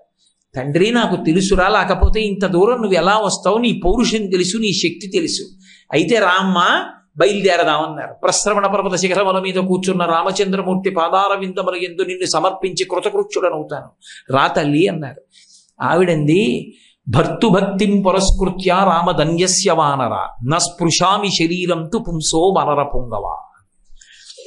ఇంత కష్టంలో ఉన్న రమ్మంటే ఆవిడ హనుమతో వెళ్ళలేదు. ఆవిడంది, భర్తుభక్తిం పురస్కృత్య రామధన్యస్య వానర. నాయనా నువ్వు నా కొడుకు లాంటి వాడివి కావచ్చు, అయినా నాకున్నటువంటి ఆ భర్త యందున్న భక్తి అటువంటిది. రాముణ్ణి తప్ప పరపురుషుణ్ణి నేను స్పృహలో ఉండగా ముట్టుకోను. మరి అమ్మ రావణుడు తెచ్చాడుగా అంటావేమో, నేను స్పృహలో లేనప్పుడు హారామ హాలక్ష్మణ అని మూర్చిల్లి ఆక్రందిస్తుండగా శక్తిహీనురాలైన నన్ను రావణుడు తెచ్చాడు. ఇప్పుడు నేను శక్తివంతురాలనై ఉండగా నాంత నేను స్పృశించి నీతో రాను. అది కూడా కాదు, నాకు ప్రధానమేదో తెలుసా, నా భర్త కీర్తి. నా భర్త లేనప్పుడు రావణుడు ఎత్తుకొచ్చాడు, రావణుడు లేనప్పుడు నువ్వు ఎత్తుకెళ్ళి రాముడికి ఇస్తావు. ఇక నా భర్త సాధించింది ఏముంది? కాదు, నా భర్త రావాలి, బాణములను ప్రయోగించాలి, రావణ సంహారం చెయ్యాలి, నన్ను తీసుకెళ్ళాలి. ఆనాడు నా భర్త కీర్తి నిలబడుతుంది. నా భర్త కీర్తి నాకు ప్రధానం, నా శరీరం ప్రధానం కాదు. అందుకని రాముడు వచ్చే వరకు ఎదురు చూస్తానంది. మహాత్మా గాంధీ గారు సాబర్మతి ఆశ్రమంలో ఈ శ్లోకానికి వ్యాఖ్యానం చేసి, సీతమ్మ ఈ మాట రామాయణంలో అనకుండా హనుమతో కలిసి కష్టంలో ఉన్నానని వెళ్ళిపోతే ఈ యుగంలో రామచంద్రమూర్తికి దేవాలయం కట్టి పూజ జరిగి ఉండేదా అని అడిగారు. నిజం కదా, నా తల్లి అన్ని నెలలు రావణ కొలువుకూటంలో ఉన్నా రాముడు లేడు, అరణ్యంలో ఎప్పుడో క్రూర జంతువులు తినేసి ఉంటాయి, ఇంకెక్కడొస్తాడు రాముడు, 100 యోజనముల సముద్రాన్ని దాటలేడు, ఈ రాక్షస బలాన్ని అధిగమించలేడని చెప్తుంటే వస్తాడని నమ్మింది తప్ప మనసులో కూడా ఏనాడు ఒకవేళ రాముడు లేకపోతే పోనీ నేను అని నా నోటితో ఉచ్చరించడానికి కూడా ఇష్టపడినా అని రెండవ కోణంలో అసలు సీతమ్మ తల్లి ఆలోచనే చేయలేదు. అంతటి మహాపతివ్రత. అందుకే విష్ణువుకి ఎన్ని అవతారాలు ఉండనివ్వండి, విష్ణువాలయం. రామచంద్రమూర్తి సీతమ్మ ఉంటే సీతారామాలయం అంటే అది రామాలయం అని పిలుస్తాం, విష్ణు ఆలయం అనం. రాముడితో మన జీవనానికి అంత దగ్గర సంబంధం. శ్రీరామాయణంలో వాక్కుని అగ్నిహోత్రంగా ప్రయోగించారు. హనుమ తోకకి నిప్పు పెట్టారు. నిప్పు పెడితే ఆ రాక్షస స్త్రీలందరూ వచ్చి సీతమ్మ తల్లితో చెప్పారు, నీతో కిచకిచలాడింది ఎవరా కోతి అంటే, యూయమేనా విజానాతి యోయం యద్వా కరిష్యతి హైరేవహ్యహే పాదాన్ విజానాతి న సంశయ అని చెప్పావు కదా. పావు కాళ్ళు పావుకి తెలుస్తాయి, ఇక్కడికి వచ్చి కిచకిచలాడిన వాడెవరో మీకు తెలుస్తుంది, నాకేం తెలుసు అని చెప్పావుగా. ఆ కిచకిచలాడిన వాడి తోకకి బట్టలు చుట్టి నెయ్యి పోసి అగ్నిహోత్రం పెట్టి రథంలో కట్టి చారీకుడు అని చీపుళ్లతో కొడుతూ లంకాపట్టణం అంతా ఊరిరిగింపు చేస్తున్నారన్నాడు. అంటే వెంటనే తల్లింది, యజ్జస్తి పరిశుశ్రూషాం యజ్జస్తి చరితం తపః యది చాస్త్వేకపత్నీత్వం సీతోభవ హనుమతః యది మాం వృత్త సంపన్నాం తత్సమాగమలాలసాం యది జానాతి ధర్మాత్మా సీతోభవ హనుమతః. నేను నిజంగా రామచంద్రమూర్తి యందు అంత సేవ చేసిన దాననైతే, త్రికరణ శుద్ధిగా భర్తకి సేవించిన దాననైతే, నాకు భాగ్యశేషము మిగిలి ఉంటే హనుమ యొక్క తోకకు పెట్టిన అగ్నిహోత్రము చల్లబడుగాక అంది. పంచభూతములలో ఒక భూతము తన ధర్మానికి వ్యతిరేకమైంది. అగ్ని అంటే కాల్చాలి, తోక చల్లబడింది. చల్లబడితే ఆశ్చర్యపోయారు. అదే అంటారు చిట్ట చివర సుందరకాండలో స్వామి హనుమ ఒక మాట అంటారు, అథవా చారు సర్వాంగీ రక్షిత శానిలేన చ ననశిష్యతి కళ్యాణి అగ్నిరగ్నౌ ప్రవర్తతే అంటారు. అగ్ని ఎందు సీతమ్మ కాలిపోయిందేమో అని బెంగపెట్టుకున్నారు లంకాదహనం చేసి. అసలు ఏ తల్లి ప్రార్థన చేస్తే నా తోక కంటించిన అగ్నిహోత్రము కూడా వేడిగా ఉండకుండా నవనీతం పెట్టినంత చల్లగా ఉందో అటువంటి తల్లిని అగ్నిహోత్రము చెనకుతుందా? అగ్ని కాలుస్తుందా? ఎక్కడైనా అగ్నులకు అగ్ని మా తల్లి సీతమ్మ అంతటి మహాపతివ్రత అన్నారు. వాక్కు చేత పంచభూతములలో ఒక భూతము యొక్క ధర్మము తిరగబడేటట్టుగా చేసింది సీతమ్మ. శ్రీరామాయణము వాగ్వైభవము. వాక్కుని మించిన అస్త్రం లేదు. అదే వాక్కుని ఉపయోగించుకోవలసిన రీతిలో ఉపయోగించుకోకుండా వ్యతిరేక కోణంలో వాడుకుని పాడైపోయి నశించిపోయినటువంటి వాడు రావణాసురుడు. రావణాసురుడు తన మృత్యువుని తాను వండుకున్నాడు. ఆయనని నిజానికి ఒక చోట స్వామి హనుమ సుందరకాండ చిట్ట చివరిలో చెప్తారు, అసలు రావణాసురుణ్ణి నిమిత్తంగా రాముడు చంపుతాడు. రావణుడు ఏనాడో సీతమ్మ పాతివ్రత్యమునకు నిహతుడైపోయాడు అన్నాడు. ఎందుచేత అంటే, వెళ్ళి ఏ మాటలు ఒక మహాపతివ్రత దగ్గర మాట్లాడకూడదో అటువంటి మహాపతివ్రత దగ్గర మాట్లాడకూడని మాటలన్నీ మాట్లాడాడు. అలా అటువంటి మాట మాట్లాడినందుకు వచ్చినటువంటి పాపము చేత నశించిపోయాడు. కొత్తగా రాముడు చంపవలసిన అవసరం లేదు, తనని తాను చంపేసుకున్నాడు. అందుకే సీతమ్మని జుట్టు పట్టి ఈడ్చుకొస్తున్నప్పుడు సమాధిలో ఉన్న చతుర్ముఖ బ్రహ్మగారు ఉలిక్కిపడ్డాడు. ఉలిక్కిపడి, నువ్వు చావడానికి కావలసిన పాపాన్ని వండుకుంటున్నావురా అన్నాడు. అందుకెళ్ళింది తల్లి సీతమ్మ. ఇప్పుడు తీసుకెళ్ళి అనకూడని మాటలన్నీ అన్నాడు. అన్నీ అబద్ధాలే, అన్ని భూకరింపులే. స్వధర్మో రక్షసాంభీరు సర్వధైవన సంచయ గమనం వా పరస్త్రీణాం హరణం సంప్రమధ్యమా ఇదంతే చారు సంజాతే యవ్వనం వ్యతివర్తతే యతతీతం పునర్నైతి శ్రోత శ్రీఘ్రమపామివ ఏవం చైతదు కామాంతో నత్వాం స్పృక్ష్యామి మైథిలి కామం కామశరీరం మే యథా కామం ప్రవర్తితాం ఏకవేణీ ధరాశయ్యాం ఝానం మలినమంబరం అస్తానే ఉపవాసస్య నైతానోపైకానితే పిబ విహర రమస్వ భుంచ భోగాన్ ధన్విజయం ప్రదిశామి మిదినించ మయి లలలనే యథాసుఖత్వం తైచి సమేత్వ లలంతు బాంధవాస్తే. ఇన్ని చెడ్డ మాటలు మాట్లాడాడు.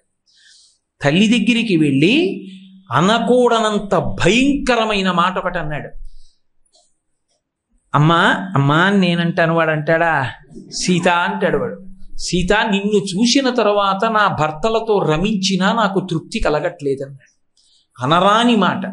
ఒక కొడుకు తల్లిని చూడకూడని చూపు చూస్తే తల్లి ఎంత సిగ్గుపడుతుందో అలా సిగ్గుపడింది అమ్మవారు.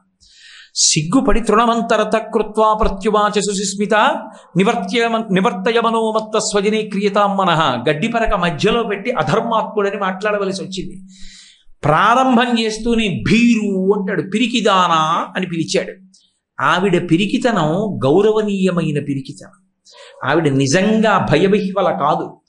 కానీ భర్త పక్కన లేనప్పుడు కాముకుడైన పరపురుషుడితో మాట్లాడేటప్పుడు ఎంత జాగ్రత్తగా మాట్లాడాలో దానికి తగిన జాగ్రత్త తీసుకుంది తప్ప ఆమె భీరువై మాట్లాడినది కాదు. ఆవిడ్ని పట్టుకుని స్వధర్మో రక్షసాంభీరు సర్వధైవన సంశయ గమనం వా పరస్త్రీణాం హరణం సంప్రమధ్యవా అంటాడు. నేను నా స్వధర్మాన్ని పాటించాను, ఎంత ధర్మాత్ముణ్ణి. నా వంటి ధర్మాత్ముణ్ణి చూసి భయపడతామే? నేను రాక్షసుణ్ణి. నా ధర్మం నాకు కావలసింది ఎవరి దగ్గరున్నా ఎత్తుకొస్తాను. నేను ఎంత గొప్ప ధర్మాత్ముడిగా చూడు, నువ్వు నాకు కావాలి ఎత్తుకొచ్చాను. ఇంతటి ధర్మాత్ముడు అనకుండా భయపడతావు ఎందుకంటాడు. నిజానికి ఆయన రాక్షస ధర్మాన్ని అనుష్ఠించాడు తప్ప పులస్త్య బ్రహ్మ యొక్క మనవడు, విశ్రవసో బ్రహ్మ యొక్క కుమారుడు, రావణ బ్రహ్మ బ్రాహ్మణ వంశమునందు పుట్టినవాడు, యజ్ఞోపవీతం వేసుకున్నాడు, శివార్చన చేస్తాడు, వేదాంగములు చదువుకున్నవాడు. అటువంటి వాడు రాక్షస ధర్మానికి అలవాటు పడి ఇది నా ధర్మమని బుకాయిస్తాడు సీతమ్మతో. నేను ధర్మాత్ముడనంటాడు. స్వధర్మో రక్షసాంభీరు సర్వధైవన సంశయ గమనం వా పరస్త్రీణాం హరణం సంప్రమధ్యమ ఇదంతే చారు సంజాతే యవ్వనం వ్యతివర్తతే యదతీతం పునర్నైతి శ్రోత శీఘ్రమపామివా. అవతల వాళ్ళని భయపెట్టి వంచన చేసి లొంగ తీసుకోవడానికి విశ్వవిద్యాలయం ఏదైనా పెడితే దానికి ఉపకులపతిగా వేయడానికి తగిన అర్హతలున్నవాడు రావణాసురుడు. ఎవరి దగ్గర ఏ బలహీనత ఉంటుందో దాన్ని అడ్డు పెట్టి మాట్లాడతాడు. ఒక్కొక్కరికి అదే జీవితంలో ప్రయోజనంగా ఉంటుంది. ఎప్పుడూ ఎదుటి వాళ్ళని వంచడమే ప్రయోజనంగా పెట్టుకుంటారు. అటువంటి స్థితి ఉన్నవాడు. అందుకే ఆమెతో అన్నాడు, నీవు నా దగ్గర బంధీకృతవు, రాముడు వస్తాడని చూస్తున్నావు. నా పొందు అంగీకరించావా పాన్పు చేరుతావు, అంగీకరించకపోయావా యవ్వనం ఇలా ఉంటుంది అనుకుంటున్నావా, ముందుకెళ్ళిన నది వెనక్కి రానట్టే నీ యవ్వనం కాలంలో నశించిపోతుంది. అప్పుడు రాముడు కన్నెత్తి చూడడు, నేను కన్నెత్తి చూడడు, నీ జన్మ వృధా అవుతుంది అన్నాడు.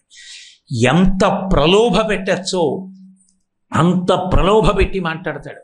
ఏకవేణి ధరాశయ్యాం ధ్యానం మలినమంబరం మస్థానే ఉపవాసస్య నైతానోపైకానితే. ఎందుకు ఒంటి జడ వేసుకుంటావు, ఎందుకు ఒక్క బట్ట కట్టుకుంటావు, ఎందుకు భూమి మీద పడుకుంటావు.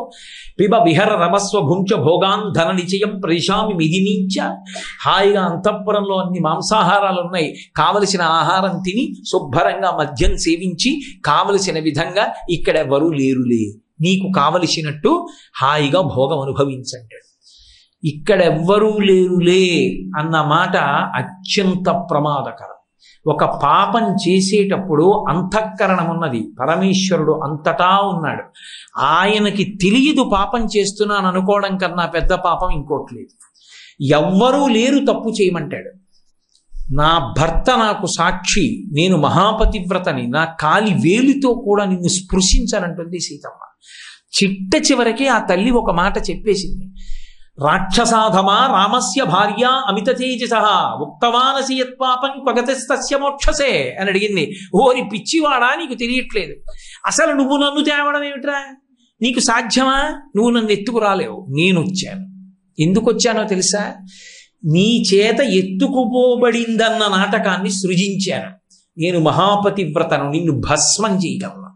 ఎందుకు వచ్చానో తెలుసా, రాక్షసాధమా రామస్య భార్య అమిత తేజస, నువ్వు నన్ను ఎత్తుకొచ్చి నాతో ప్రతిరోజు మాట్లాడకూడని మాటలు మాట్లాడటం చేత నీ యందు పాపము విశేషముగా పెరిగిపోతే, నువ్వు చేసుకున్న తపస్సు వలన కలిగినటువంటి పుణ్యము అనుభవములోనికి వచ్చి రక్షించలేనంత అధర్మము నీ యందు ప్రకాశించిన నాడు నీ మృత్యువుకు కావలసినటువంటి పాపాన్ని నువ్వు ఒడ్డుకున్నవాడివి అవుతావు.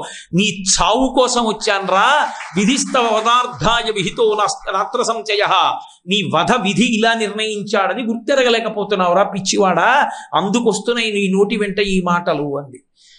ఇంత స్పష్టంగా తల్లి చెప్పింది, వినే లక్షణం వాడికి లేదు, అలాగే మాట్లాడుతూ వచ్చాడు. చిట్ట చివరికి ఏ కంఠం నుంచి మాట్లాడకూడని మాటలు వచ్చాయో ఆ కంఠాలు యుద్ధ భూమిలో అన్ని వేల మంది దేవతలు చూస్తుండగా, వీడు చనిపోవాలని అంతమంది కోరుతుండగా ఒక్కొక్క కంఠం రామచంద్రమూర్తి నరికేస్తే 10 తలలు నేల మీద పడిపోయి శరీరం యుద్ధ భూమిలో పడిపోయింది. అనకూడని మాటలు, మాట్లాడకూడని మాటలు మాట్లాడి నశించిపోయినటువంటి వాడు రావణాసురుడు. మాట ఈశ్వరుడిచ్చి ఉండి ఉండవచ్చు, కానీ ఆ మాట దేనికి పనికి రావాలి అంటే అభ్యున్నతికి పనికి రావాలి, జీవితంలో వృద్ధిలోకి రావడానికి పనికి రావాలి. అంతేగాని ఆ మాట తాను నశించడానికి మాట్లాడేవాడు కాకూడదు. ఇవాళ మన దేశానికి పట్టిన పెద్ద దౌర్భాగ్యం అంతా ఎక్కడుందంటే, పనికి మాలిన మాటలు మాట్లాడేటటువంటి వాళ్ళు జాతిని నిర్వీర్యం చేసి ధార్మిక దృష్టి నుంచి మరల్చేటటువంటి మాటలు మాట్లాడే వాళ్ళు ఎక్కువ. ఆ మాటలే ప్రతిరోజు చదువుకోవలసినటువంటి విషయాలుగా కనపడుతున్నాయి. ఇవి కనపడుతూ ఈ మాటలే వినపడుతున్నప్పుడు నిన్నగాక మొన్న పుట్టి పరిపక్వత లేని పిల్లలు ఏదో పరిణతి పొందేసి దేశానికి అభ్యుదయం తేవాలని కోరుకోవడం ఎంత తప్పు? ఎక్కడుంది దోషం? మూలంలో ఉంది. అసలు వాక్కుని అదుపు చెయ్యగలిగిన యంత్రాంగం ఎక్కడుంది? ఇలా మాట్లాడడానికి వీలు లేదు, సమాజం పాడవుతుంది అని చెప్పేవాడు ఎక్కడున్నాడు? శ్రీరామాయణం హెచ్చరిక చేసింది, తస్మాత్ జాగ్రత్త జాగ్రత్త, మాట వలన నశించిపోతామని చెప్పి. ఏది? ఒక్క పాఠ్యగ్రంథంలో శ్రీరామాయణ వాగ్వైభవము అని 4 శ్లోకాలు ఇవి. ఏ పిల్లలకి ఎక్కడ సంస్కృతి వైభవంగా పిల్లల్ని కూర్చోబెట్టి ఒక్క మాట మనం నేర్పుతున్నాం? వాళ్ళకి ఏవి అందుబాటులో ఉండకూడదో అవన్నీ అందుబాటులో ఉంచి వీధిలోకి వస్తే కనపడకూడని పెద్ద పోస్టర్లు, టీవీ పెడితే అక్కర్లేనివన్నీ కనపడతాయి, నెట్ ఓపెన్ చేస్తే వాళ్ళకి ఇది తెలుసుకోవచ్చు ఇది తెలుసుకోకూడదు అన్న విషయం ఏమీ లేదు, అన్నీ దొరుకుతాయి. పుస్తకాలు తీస్తే భయంకరమైన సాహిత్యం. ఇది ఇలా ఉండకూడదని శాసించగలిగిన యంత్రాంగం ఎక్కడున్నది? వాక్కు నశించిపోయినప్పుడు, వాక్కు యందు ధర్మం పోయినప్పుడు సమాజమనందు ధార్మికత ఎలా నిలబడుతుంది? శాంతి ఎక్కడి నుంచి ఏర్పడుతుంది? మనిషికి ఒక పోలీసుని పెట్టినా శాంతి సాధించడం సాధ్యమా? రామరాజ్యం అయిందంటే శాస్త్రము ప్రమాణమైంది కాబట్టి రామరాజ్యం అయింది.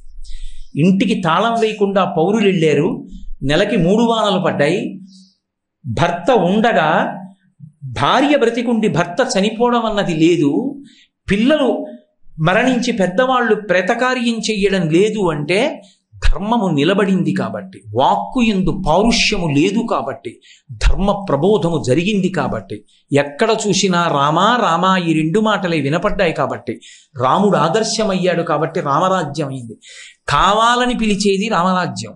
ఒక్క నోటి మాట యందు ఎక్కడ మీరు ఎంత చదవండి, పొద్దున్నే ఇంటికి వచ్చి గుమ్మం ముందు పడిపోయేటటువంటి కాగితాలు తీసి ఎటు తిప్పి చదవండి, మీ మనసుని ఉద్వేగపరచనివి, మీ మనస్సుని ధర్మం వైపుకి నడిపించేవి, మీ మనస్సుకి ఉల్లాసం కల్పించి 10 మందితో శాంతిగా ఉండేట్టు చేసేవి ఎక్కడ కనపడుతున్నాయి?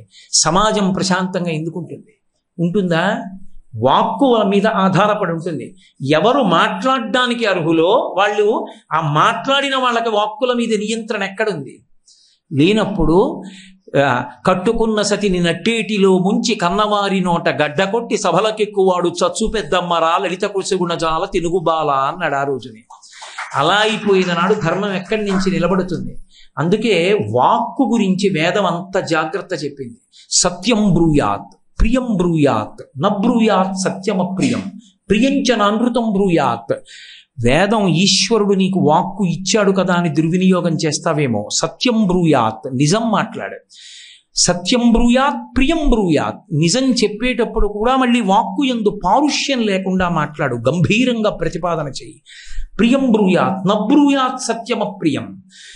నువ్వు సత్యం చెప్తున్నావు కదా అని అవతల వాళ్ళకి అప్రియమైన సత్యములు చెప్పవద్దు. ఎవరో పాపం ఒక ఆయన యజ్ఞం అంతా చేసి పూర్ణాహుతికి సిద్ధపడుతున్నాడు, వాళ్ళ పెద్దతండ్రి గారు చచ్చిపోయారని తెలిసింది. ఇన్నాళ్ళకి నా జీవితంలో ఓ నిజం చెప్పే అవకాశం వచ్చిందని వెళ్ళి ఆయనకి చెప్పే ఎక్కర్లేదు, కాసేపు ఆగచ్చు. నబ్రూయాత్ సత్యమప్రియం, అప్రియమైన సత్యమును చెప్పవద్దు. అలాగని ప్రియంచనామృతం బ్రూయాత్, అవతల వాడికి సంతోషంగా ఉంటుందని అబద్ధాలు చెప్పవద్దు. మాట మాట్లాడేటప్పుడు ఈ 4టిలోకి వస్తోందో లేదో చూసుకుని మాట్లాడు. అలా లేకపోతే ఏమవుతుందో తెలుసా? మాట్లాడడమే అవకాశం ఉంది కదా అని మాట్లాడడం మొదలు పెడితే జిహ్వాగ్రే వర్తతే లక్ష్మి, జిహ్వాగ్రే మిత్రబాంధవా, జిహ్వాగ్రే బంధనం ప్రాప్తి, జిహ్వాగ్రే మరణం ధ్రువం. నాలుక చివర నుంచి వచ్చినటువంటి మాటల వలన లక్ష్మి కటాక్షం అబ్బుతుంది. జిహ్వాగ్రే వర్తతే లక్ష్మి, జిహ్వాగ్రే మిత్రబాంధవా. మాటలు మంచివి మాట్లాడడం చేత అనేక మంది మిత్రులు బాంధవులు ఏర్పడతారు. జిహ్వాగ్రే బంధనం ప్రాప్తి. మాట్లాడకూడని మాటలు మాట్లాడిన వాడికి శత్రువులు ఎక్కువ అవుతారు. ఒక్కొక్కసారి బంధనమునందు పడిపోవలసి ఉంటుంది మాట్లాడకూడని మాటలు మాట్లాడి. జిహ్వాగ్రే మరణం ధ్రువం, ఒక్కొక్కసారి మాట్లాడకూడని మాటలు మాట్లాడినందుకు మరణమును పొందవలసి ఉంటుంది. కాబట్టి మాట ఈశ్వరుడు ఇవ్వడం కాదు, మాటని ఎలా ఉపయోగించుకోవాలో అలా ఉపయోగించుకోవడం గొప్ప. మాట ఇచ్చినంత శాంతి లోకంలో ఏదీ ఇవ్వలేదు. మీరు జాగ్రత్తగా గమనించండి. అన్నిటికన్నా శక్తివంతమైనది ఏది శాంతి ఇవ్వడంలో అంటే వాక్కు ఒక్కటే. మీరందరికీ డబ్బు ఇవ్వక్కర్లేదు, మీరందరినీ చదివించక్కర్లేదు, మీరు ఎవరికీ అన్నదానం చెయ్యక్కర్లేదు. మంచి మాట మాట్లాడగలిగితే చాలు. ఒకరికి కష్టం వచ్చింది, వెళ్ళి 4 ఓదార్పు వాక్యాలు మాట్లాడగలిగితే చాలు. ఒకడు నిరుత్సాహంగా ఉన్నాడు, వాడు ఉత్సాహపడేటట్టుగా 4 మంచి మాటలు చెప్తే చాలు. సమాజానికి పనికొచ్చే మాటలు, సమాజం గుర్తుపెట్టుకుని ఉత్సాహం పొందే మాటలు, వాళ్ళ జీవితాలు మంచి పదంలోకి వెళ్ళే మాటలు మనం కొత్తగా చెప్పక్కర్లేదు, రామాయణాదులలోంచి మాట్లాడితే చాలు. మంచి మాట శాంతినిస్తుంది. అదే మాట ఎంత ప్రమాదాన్ని, ఎంత కష్టాన్ని తెస్తుందంటే బల్జేపల్లి వారు సత్యహరిశ్చంద్రియం చేస్తూ అంటారు, కడుపున్ రంపపు కోత కోయునదియే గాయాలు కాకుండినన్ అంటాడు. ఒక వ్యక్తిని తీసుకొచ్చి బల్ల మీద పడుకోబెట్టి రంపం తీసుకొచ్చి మత్తుమందు ఇవ్వకుండా కడుపు మీద రంపాన్ని పెట్టి అటు ఇటు నిలబడి కోసేస్తే దాని వలన కలిగేటటువంటి బాధ కన్నా అనరాని మాట ఒక్కటి ఒక వ్యక్తిని అంటే పొడుచుకుని చచ్చిపోతాడు, జీవితాంతం బాధపడతాడు. ఎంత మాట అన్నాడో తెలుసా అండి ఒకనాడు అని, అంత బాధపడతాడు. ఒక మాట చేత బంతిని మృత్పిండం చెయ్యొచ్చు, పైకి ఎగురుతున్న వ్యక్తి మట్టి ముద్దల నేల మీద పడిపోతాడు. ఒక్క మాట మృత్పిండాన్ని బంతిని చెయ్యవచ్చు. ప్రశాంతమైన వాతావరణాన్ని అగ్నిగుండం చెయ్యొచ్చు, అగ్నిగుండాన్ని అమృత భాండం చెయ్యొచ్చు. మాటకి ఎంతైనా శక్తి ఉంటుంది. అందుకే మాటని నియంత్రించుకోండి, మాటని అదుపులో ఉంచుకోండి. వేదం అన్ని నియమాలు చెప్పింది. మాట ఉందని మాట్లాడతారేమో, జాగ్రత్త సుమా. మాట మాట్లాడడంలో తస్మాత్ జాగ్రత్త జాగ్రత్త. ఆ వాక్కు ఎంత శాంతినిస్తుందంటే చచ్చిపోయేటట్టుగా చేస్తుంది, బతికున్న వాళ్ళు చచ్చిపోయేట్టు చేస్తుంది, చచ్చిపోయే వాళ్ళని బతికేట్టు చేస్తుంది. ఏకకాలమనందు నిరూపించారు మహర్షి సుందరకాండలో. సీతమ్మ తల్లి చచ్చిపోవలసినంత అవసరం ఎందుకు వచ్చింది? రావణుడు వచ్చి అనకూడని మాటలన్నీ అంటున్నాడు ప్రతిరోజు, ఇక 2 నెలలే గడువు అంటున్నాడు. ఆమె తట్టుకోలేక రాక్షసత్వం అన్న మాటకు అర్థం ఏమిటంటే తాను చచ్చిపోదామంటే చావనివ్వడు, తాను ఎలా బ్రతుకుదాం అనుకుంటున్నాడో అలా బ్రతకనివ్వడు. దానికి రాక్షసత్వం అని పేరు. రాముడితో కలిసి జీవించడం ఆవిడికి ఇష్టం, అది అరణ్యమా ఇంకొకట అనవసరం. రాముడితో కలిసి ఉన్నది ఆమెకు అయోధ్య, రాముడితో కలిసి ఉండనివ్వడు. పోని రాముడితో కలిసి ఉండని బ్రతుకు కాదు, దోషమే, శరీరం విడిచిపెట్టకూడదు. పోని చావనిస్తాడా? ఇక్కడ కత్తి లేదు, విషం లేదు, అగ్ని లేదు, ఏదీ నాకు అందుబాటులో లేదు, ఏది ఉండనివ్వడు, నన్ను చావనివ్వడని ఏడిచింది ఆవిడ. అది రాక్షసత్వం అంటే. ఎంత బాధపడిందో నా తల్లి. యశోకవన్నిం జనకత్మజాయాం ఆదాయతే నైవ దదాహలంకాం నమామితం ప్రాంజలి రంజనీయం అని ఆ శోకాన్ని పట్టుకెళ్ళి అగ్నిహోత్రంగా లంకాదహనం చేశారు స్వామి హనుమ.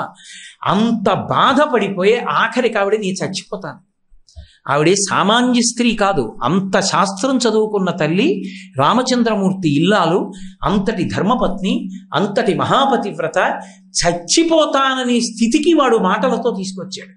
సీతాధవేణ్యుద్గ్రధనం గృహీత ఉద్బధ్యవేణ్యుద్గ్రధనేన శీఘ్ర అహంగమిష్యామి యమస్య మూలం ఉపస్థితాసా మృదు సర్వగాత్రి శాఖా గృహీత్వాధ నగస్య తస్యా అన్నారు మహర్షి.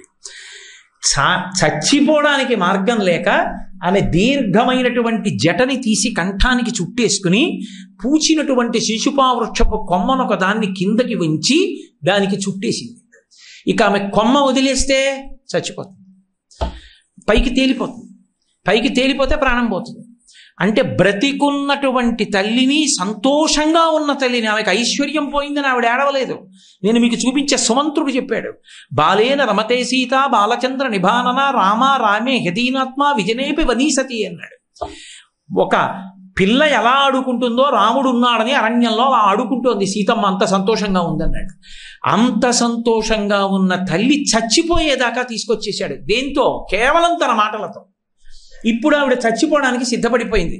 వాక్యజ్ఞుడు, వాక్య కుశలుడు, వాక్యము మాట్లాడడంలో అద్భుతమైనటువంటి ప్రావీణ్యం ఉన్నవాడు రామచంద్రమూర్తి అంతటి వారు కితాబ్ ఇచ్చారు హనుమకి. నా ఋగ్వేద వినీతశ్చ నా యజుర్వేదధారిణ నా సామవేద విదుష శక్యమేవ ప్రభాషితం అన్నారు. విభాషితం. వేదములు చదువుకోని వాడు ఇలా మాట్లాడరా లక్ష్మణ, ఏమి వాగ్వైభవం రా. ఇటువంటి వాడు మాట్లాడితే కత్తి ఎత్తిన శత్రువు కూడా కత్తి దింపేస్తాడు, అంత గొప్పగా మాట్లాడగలడు ఈయన అన్నాడు. రాముడంతటి వాడు. అటువంటి హనుమ పైన కూర్చుని ఉన్నారు చెట్టు మీద. ఆవిడ కొమ్మకి ముడేసేసి చచ్చిపోవడానికి సిద్ధపడిపోతాడు.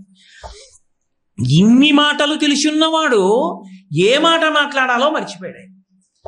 ఇంత దూరం వచ్చాడు, సీతమ్మ తల్లి దర్శనం చేసుకున్నారు, కానీ ఆ తల్లి చచ్చిపోతాడు. ఇప్పుడు మాట్లాడదామంటే ఆయన బాధ ఎంత బాధ వచ్చేసిందంటే అకస్మాత్తుగా ఆయన ఊహించలేదు, లేచి చచ్చిపోతున్నాడని చుట్టేసింది జడంతే.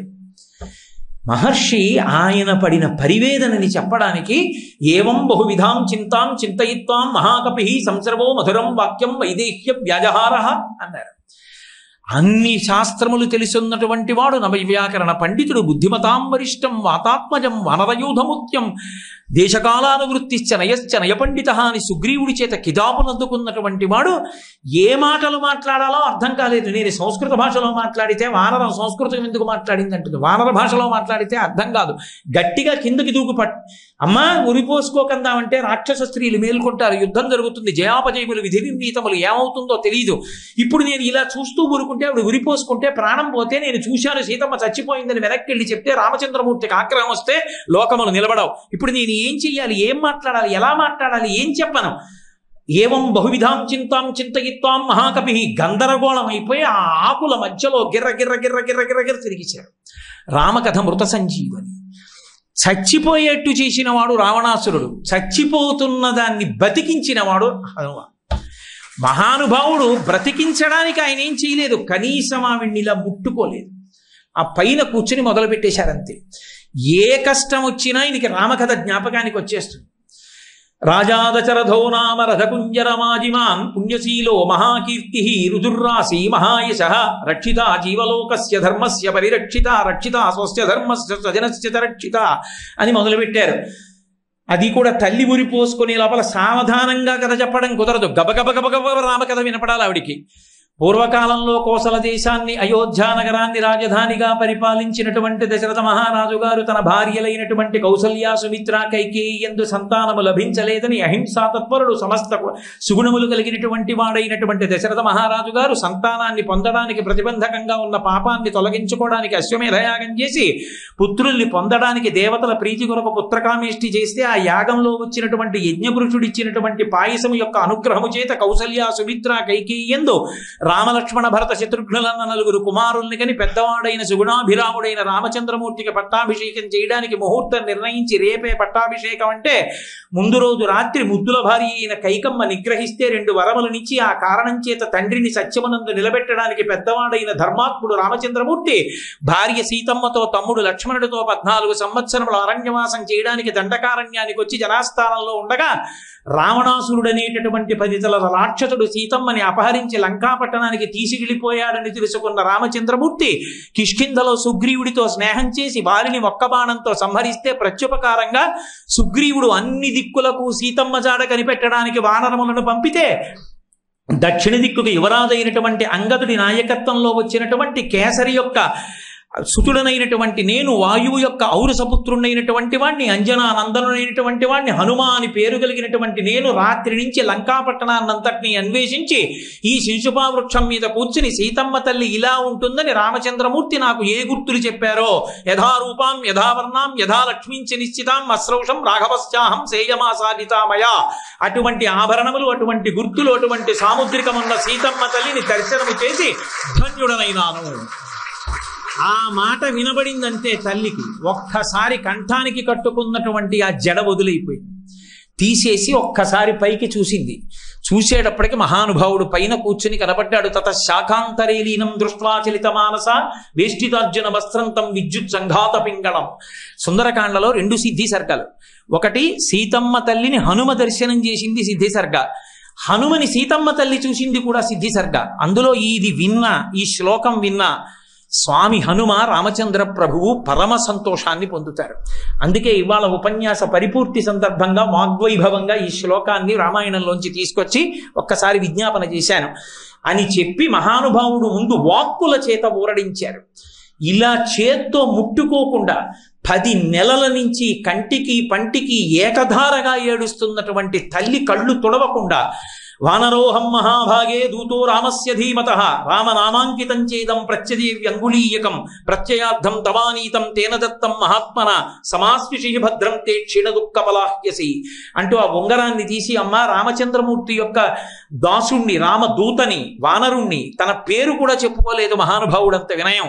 అమ్మా నేను ఉంగరాన్ని తీసుకొచ్చానమ్మా సమాశ్వాసించడానికి ఊరడిల్లు అని చేతిలో పెట్టారు. 10 నెలల నుంచి ఏడిచినటువంటి సీతమ్మ తల్లి ఎంత సంతోషాన్ని పొందిందన్నారంటే మహర్షి గృహీత్వా ప్రేక్షమాణాసా భర్త కరు విభూషణం భర్తాల వివసంప్రాప్త జానకీ ముదితాభవత్ అన్నారు. ఇంట్లో పని చేసుకుంటున్నప్పుడు మహాపతివ్రత అయినటువంటి స్త్రీకి ముందు చెప్పకుండా అకస్మాత్తుగా భర్త వచ్చి ప్రేమతో చూసినప్పుడు ఆ భర్త వంక చూసినటువంటి ముగ్ధ అయినటువంటి ఆడది పరమ సంతోషంతో చూసి బుగ్గలు ఎర్రబడిపోయి నిలబడినప్పుడు ఎలా ఉంటుందో అలా అంత సంతోషంతో ఉంగరాన్ని కన్నులకు అద్దుకుని గుండెల మీద పెట్టుకుని పరవశించిపోయి ఏడుపాపి సంతోషపడిన సీతమ్మని చూసినటువంటి ఘనత మా స్వామి హనుమకొక్కరికే దక్కింది. అది వాగ్వైభవము చేత మాటల చేత సాధించారు. అందుకే సుందరకాండ చిట్ట చివర్లో మాట అంటారు, ఆ తల్లికి నేను మాటల చేత ఊరడిల్ల చేశాను. తతో మయా వగ్విదధీన భాషిత శివాభిరిష్టాభిరభిప్రసాదిత జగామ శాంతిం మమ మైథిలాత్మజ తవాపి శోకేన తదాభిపీడిత అంటారు. ఆ శ్లోకంతో సుందరకాండ పూర్తయిపోయింది. శాంతిని ప్రతిపాదిస్తూ పూర్తయింది. వాక్కు శాంతికి ఎలా కారకం కావాలో చెప్పి సుందరకాండ మహర్షి పూర్తి చేశారు. అంటే మనుష్యులు వాక్కుని ఎంత శాంతి కోసం వాడాలో శ్రీరామాయణం సందేశం. తతోమయా వగ్విదధీన భాషిత శివాభిరిష్టాభిరభిప్రసాదిత జగామ శాంతిం మమ మైథిలాత్మజ. రామ నేను సీతమ్మతో మాట్లాడాను. సీతమ్మతో నేను మాట్లాడినటువంటి మాటల చేత శోకము నుండి సీతమ్మ ఊరడిల్లింది. ఇప్పుడు సీతమ్మ శోకించట్లేదు. శోకించి ఉరిపోసుకునేటంతటి బేలగా ఇప్పుడు ఆమె లేదు. కానీ ఆమె ఒక కారణానికి శోకిస్తోంది. ఎందుకు శోకిస్తోందంటే నీవు తన పక్కన లేవని నువ్వు శోకిస్తున్నావని తాను శోకిస్తోంది తప్ప ఇక నువ్వు రావేమోనన్న బెంగ లేదు. ఆమె అందుకు మాత్రం శోకించట్లేదు. ఆమె సంతోషంగా ఉంది. నేను ఆమెకు శాంతినిచ్చాను. జగామ శాంతిం మమ మైథిలాత్మజ. మైథిలాత్మజ అయినటువంటి సీతమ్మ తల్లికి నా వాక్కుల చేత శాంతిని కల్పించానన్నారు. సుందరకాండంతా వాగ్వైభవమే. ఒక మాట మాట్లాడితే ఎంత గొప్పగా కథలు తిరిగిపోతాయో రామాయణం చెప్తుంది. రామాయణానికి అదొక వైచిత్రి. రామాయణం ఎప్పుడు పూర్తయిపోతే అప్పుడు ఒక ఆడది లేచి మాట్లాడుతుంది. అంతే, రామాయణం మళ్ళీ ముందుకెళ్ళిపోతుంది. అసలు యథార్థానికి సీతారామ కళ్యాణం దగ్గర రామాయణం అయిపోయింది. మాట్లాడకూడని మాటలన్నీ అంత ప్రేమతో శ్రీరామ పట్టాభిషేకం అని పొంగిపోతున్నటువంటి కైకమ్మ దగ్గరికి వెళ్ళి మందర మాట్లాడింది. మందర మాట్లాడినందుకు కైకమ్మ మనసు విరిగిపోయింది. విరిగిపోయినందుకు దశరథుడితో కైకమ్మ తిరగబడి మాట్లాడినందుకు అయోధ్యకాండ వచ్చింది. రాముడు అరణ్యవాసానికి వెళ్ళాడు. రాముడు అరణ్యవాసం పూర్తి చేసి తిరిగి వచ్చేసాను. శూర్పణఖ వచ్చింది. శూర్పణఖ వచ్చి మాట్లాడి రావణుడి దగ్గరికి వెళ్ళి రెచ్చగొట్టింది. 3 లోకములలో లేదు అందగత్తె నువ్వు సీతమ్మని పొందాలని. శూర్పణఖ మాటలకి ప్రేరణ పొందిన రావణాసురుడు మారీచుణ్ణి రెచ్చగొట్టి మాయామృగంగా పంపించి సీతాపహరణం చేయించబట్టి మళ్ళీ రామాయణం ముందుకెళ్ళిన రామాయణం ఏమైపోనో ఒక చోట త్రిజట లేచి తన స్వప్నాన్ని చెప్పి సీతమ్మ తల్లిని ఊరడిల్ల చేసింది. మళ్ళీ తల్లి స్వస్థత పొందింది. ఒకానొక చోట రాముడు మరణించాడని చెప్పి స్పృహ తప్పి పడిపోయి ఉన్న రామచంద్రమూర్తిని చూపించడానికి చనిపోయాడని అబద్ధం చెప్పి పుష్పక విమానంలో పంపించాడు. కనీసం కిందకి కూడా దింపడానికి ఒప్పుకోలేదు. కింద మట్టిలో పడిపోయి ఉన్నటువంటి రాముణ్ణి చూసి శరీరం వదిలిపెట్టేశాడనుకుంది సీతమ్మ. భర్త చనిపోయాడనుకుని పైనుంచి చూసి కిందకి దిగకుండా విమానం వెళ్ళిపోతుంటే ఎంత ఏడిచిందో యుద్ధకాండలో. అప్పుడు చెప్పింది మహాతల్లి అనల వచ్చి, అమ్మా వైధవ్యం పొందిన స్త్రీ పుష్పక విమానం ఎక్కితే పుష్పకం ప్రయాణం చెయ్యదు. నీకు సౌభాగ్యం ఉంది, రాముడు మరణించలేదు, స్పృహ తప్పాడు, మళ్ళీ స్పృహ పొందుతాడమ్మా, ఊరడిల్లు, సూర్యుణ్ణి ఉపాసన చేయమని చెప్పింది. సీతమ్మ తల్లి సూర్యోపాసన చేసింది. రాముడు ఆదిత్య హృదయంతో సూర్యోపాసన చేశాడు. సూర్యోపాసనమే వాళ్ళ జయమునకు కారణము. ఎప్పుడైనా మానసిక స్వస్థతకి శారీరక స్వస్థతకి భాస్కరుడు కారణం.